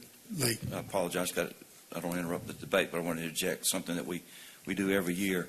Pursuant to the gratuities clause of the Georgia Constitution, I would like to point out for the record that this, although it's labeled a grant, is a contract with these entities that requires that each entity provide a service that is defined in a written contract with the city. There is a quid pro quo. This is not a gift. Okay. All right. I agree. Thank you, Dan. All right, Ms. Mueller. So I think so. When it says this comes from fund balance, Eden, like where does that come? So what would not have $87,000 allocated to it? The way that our budget process works each year, we start the beginning of the budget process, which kicks off tomorrow actually internally, and we look at what we have left over in fund balance reserve to balance next year's budget. That pays for capital one-time expenses going forward. It would not be wise to use anything out of fund balance reserve to pay for ongoing expenses. We never use fund balance reserve to pay for employee salaries or benefits. It'd be tough for me to tell you right now what wouldn't get funded, but I could come up with a list of that probably by tomorrow afternoon, what we wouldn't be able to do for $87,500 if you all wanted to know that. So This doesn't put us below our required reserve, does it? Mr. Baumann, Ms. Mueller has the floor. Then we'll recognize you second. So I guess that when I think about this is that this program was put in place when, in 2020, 2021? I believe 21. It was prior to me 21, being here, so right. I'm not sure exactly. And I think that 87,000, well, I think it's important. It would be important to increase, but I think if you look at the time value of money and the inflation calculator, that really goes back to, if we look at that, because I did this beforehand, that money in 2021 would be we need 25,000 to bring that up to today's standards. So the money back then, 150,000 then, is worth 177,000 today total. So I could get behind increasing it to that level, which would be an additional $25K, but I don't know about going above and beyond that at this point. Ms. Rochelle. Is this something that, Eden, that we should discuss during the next budget process instead of taking it up tonight? I guess, Melissa, you knew that he was going to bring this up tonight. I mean, this is all new to me. I had no idea, so I didn't have a chance to think about it. I thought of that so much. So. I mean, you just did the math just after he... I did before I got here. Right? I did the math before I got here. I was Right, so thinking, you knew that he was going to bring this up. Well, I was thinking the same thing, because when we looked at the information, I was thinking what, in my head was, what is the time value of money? The time value of money, if we've had this program and it's obviously we have a greater need, is there a way to do it? Is the timing now to do it, or is the timing with the budget? If we wait for the budget, I'd actually be okay with that too. And Eden, I don't want you to answer that, but Brent, after Eden, I want to know: are there kids that aren't being, or that aren't able to participate in these activities that, we're asking to raise the budget for? But Eden, go ahead. So we have $150,000 in the FY25 budget currently. That's what the numbers are based on. If you want to increase the line for this program in FY26, that would be doing that in next year's budget process that we're getting ready to kick off. If you want to do what Councilman Baumann is proposing and increase them, you can do that. Council obviously can do that. But historically speaking, most grant programs operate with, here's an available pot of funding, and once the funds are expended, we don't appropriate additional funds. However, council can look to appropriate more money to that if you'd like to. All right, Mr. Paulson. Wait, I want Brent to answer that question, please. So what the reality would probably be is they would continue the program, but they wouldn't be able to provide as many scholarships, or they would have to reduce the amount of scholarships they could give to each family. So they would just modify their budgets to whatever they needed to serve as many as they could. I don't have a definitive example. I do know that in one nonprofit, they did mention they had to give fewer scholarships in 1 year because they got less money from a Category 2 to a Category 1. So they had to reduce the number of scholarships that they were able to provide. But that's probably what would happen, is they would be able to serve less kids in that program. Mayor, if I could also add one other comment. The same budgetary pressures that our nonprofits are feeling, I believe that the city is going to face that in FY26 as well.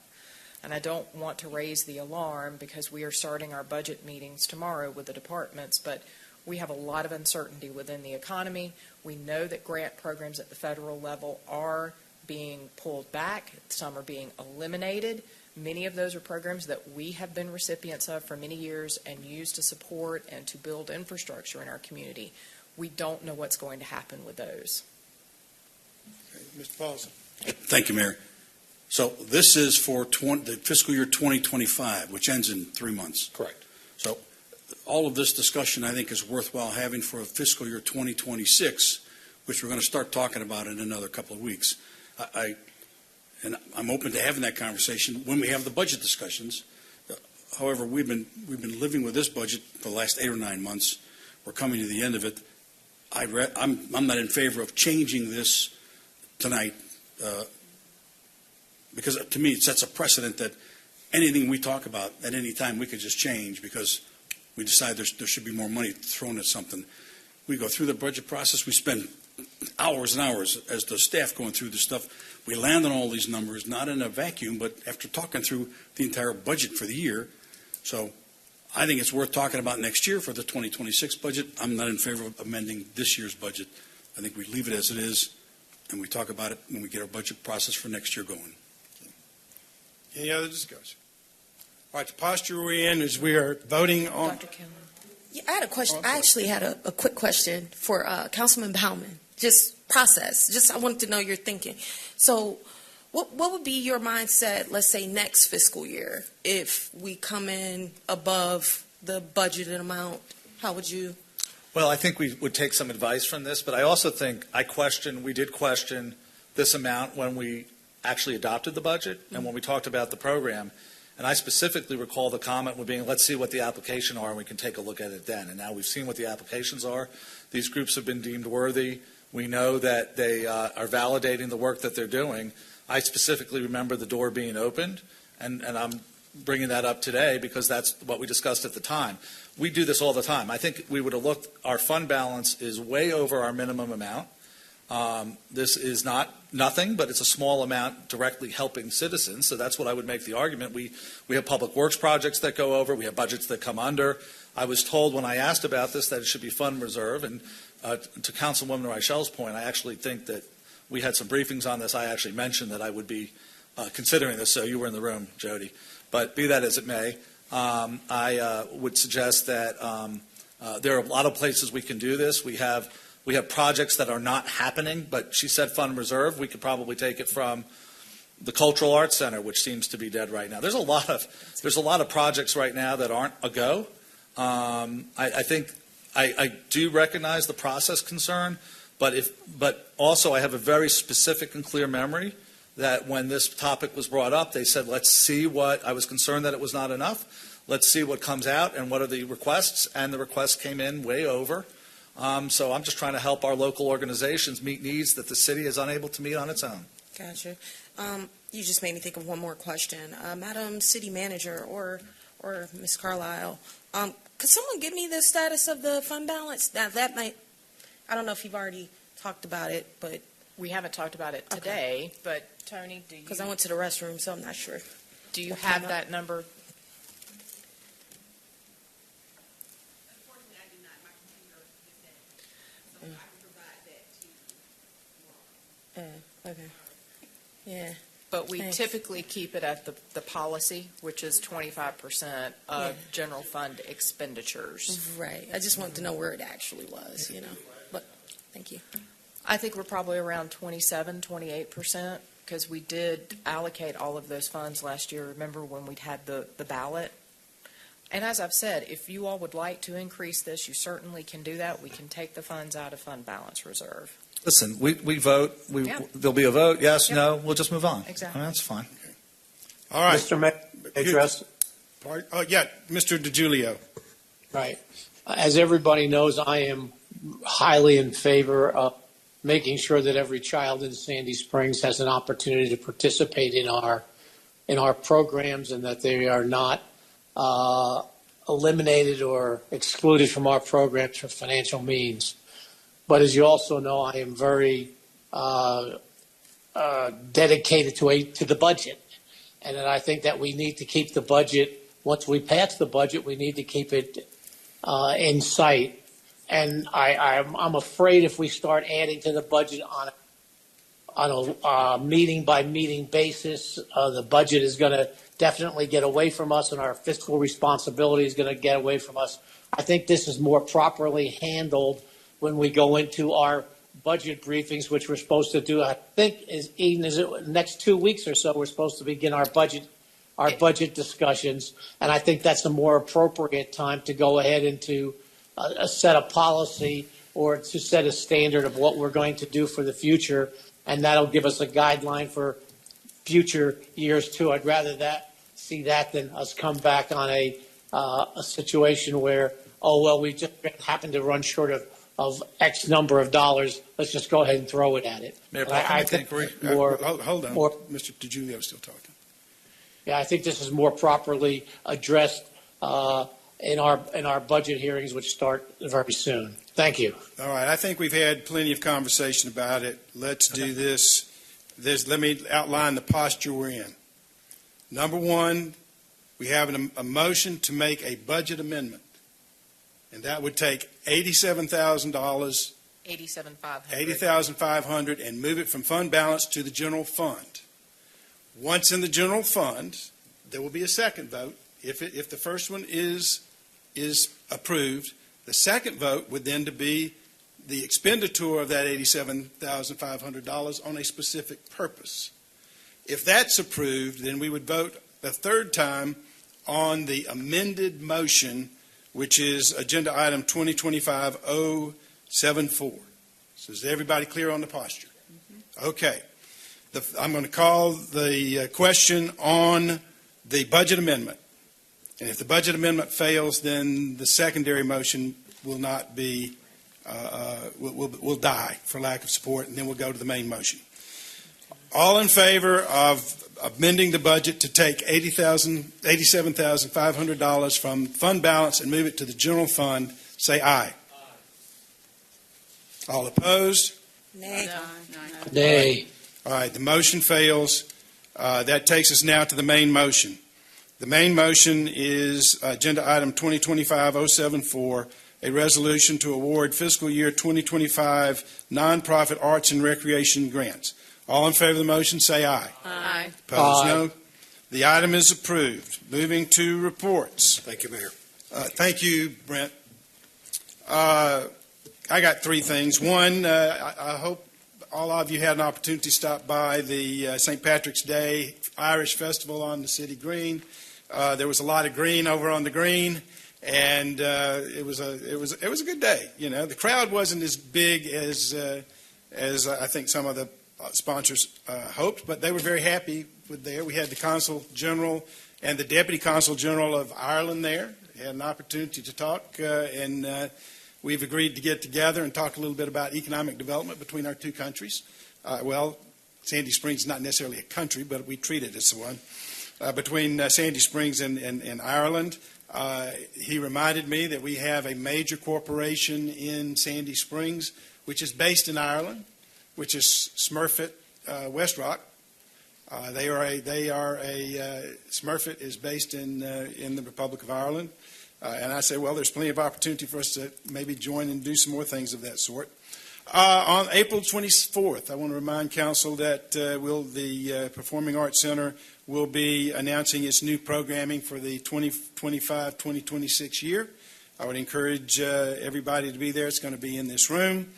And that is a prelude to the PAC membership renewal is open now. I think it's a good signal for every member, every person on this dais to contribute and be a member of the Performing Arts Center. It shows our individual support for it, and I'm hoping, I know we all may already be, I hope so, but just letting you know that it's time to renew if you are. If for some reason you're not, I would encourage you to consider doing that. So that's my report for tonight. Anybody else? Mr. Paulson. Thank you, Mayor. I happened to run into Erin today at City Hall, and I asked her when this was her job was going to officially start, and she said 11 days, and I think she had the number of hours until the farmers market opened. The farmers market opens the 12th of April. That's the start of our full year. She says it's going to be even better than last year, and I wanted to let everybody know because that's before our next council meeting. Set aside Saturday morning, April 12th, come to the farmers market. And I forgot one thing that I had written down here. We've got the opening of the police headquarters in the court. Same day. Pardon? Same day is the ribbon cutting, Same- April 12th. April 12th. And so want to invite everybody in Sandy Springs to come out and see the new police headquarters and the court facility. It's something that I know Chief DeSimone and his team have been looking forward to really since we started the city, and we're delighted that we're going to be able to provide, I think, state-of-the-art facility for our first responders and our police department. So I know the chief will be more than happy to welcome everybody there. All right, next. Oh, I'm sorry. I had it written down here and forgot to mention it. Anybody else? Yeah, All right. Mr. Mayor, Mr. DiGiulio. can I thank the people that have been contacting me? Everybody knows that I have been under the weather for the last 2.5 weeks, and I'm scheduled for another procedure, hopefully on Friday, that will get me back up and going. And I'd just like to thank everybody for their messages and their phone calls and their shows of support. Thank you very much. Mr. DiGiulio, we're so delighted that you're on the mend, and we are looking forward with great anticipation your return to this body. Please take care of yourself and get better. And I'm going to give you the opportunity to do something that you have traditionally done, which is to move adjournment. Mr. Mayor, that'd be my pleasure. I'd like to move adjournment. Mr. DiGiulio moves adjournment. Is there a second? Seconded by Mr. Paulson. All in favor of the motion say aye. Opposed, Aye. no. We are adjourned. Thank you, folks. Thank you, Tibby.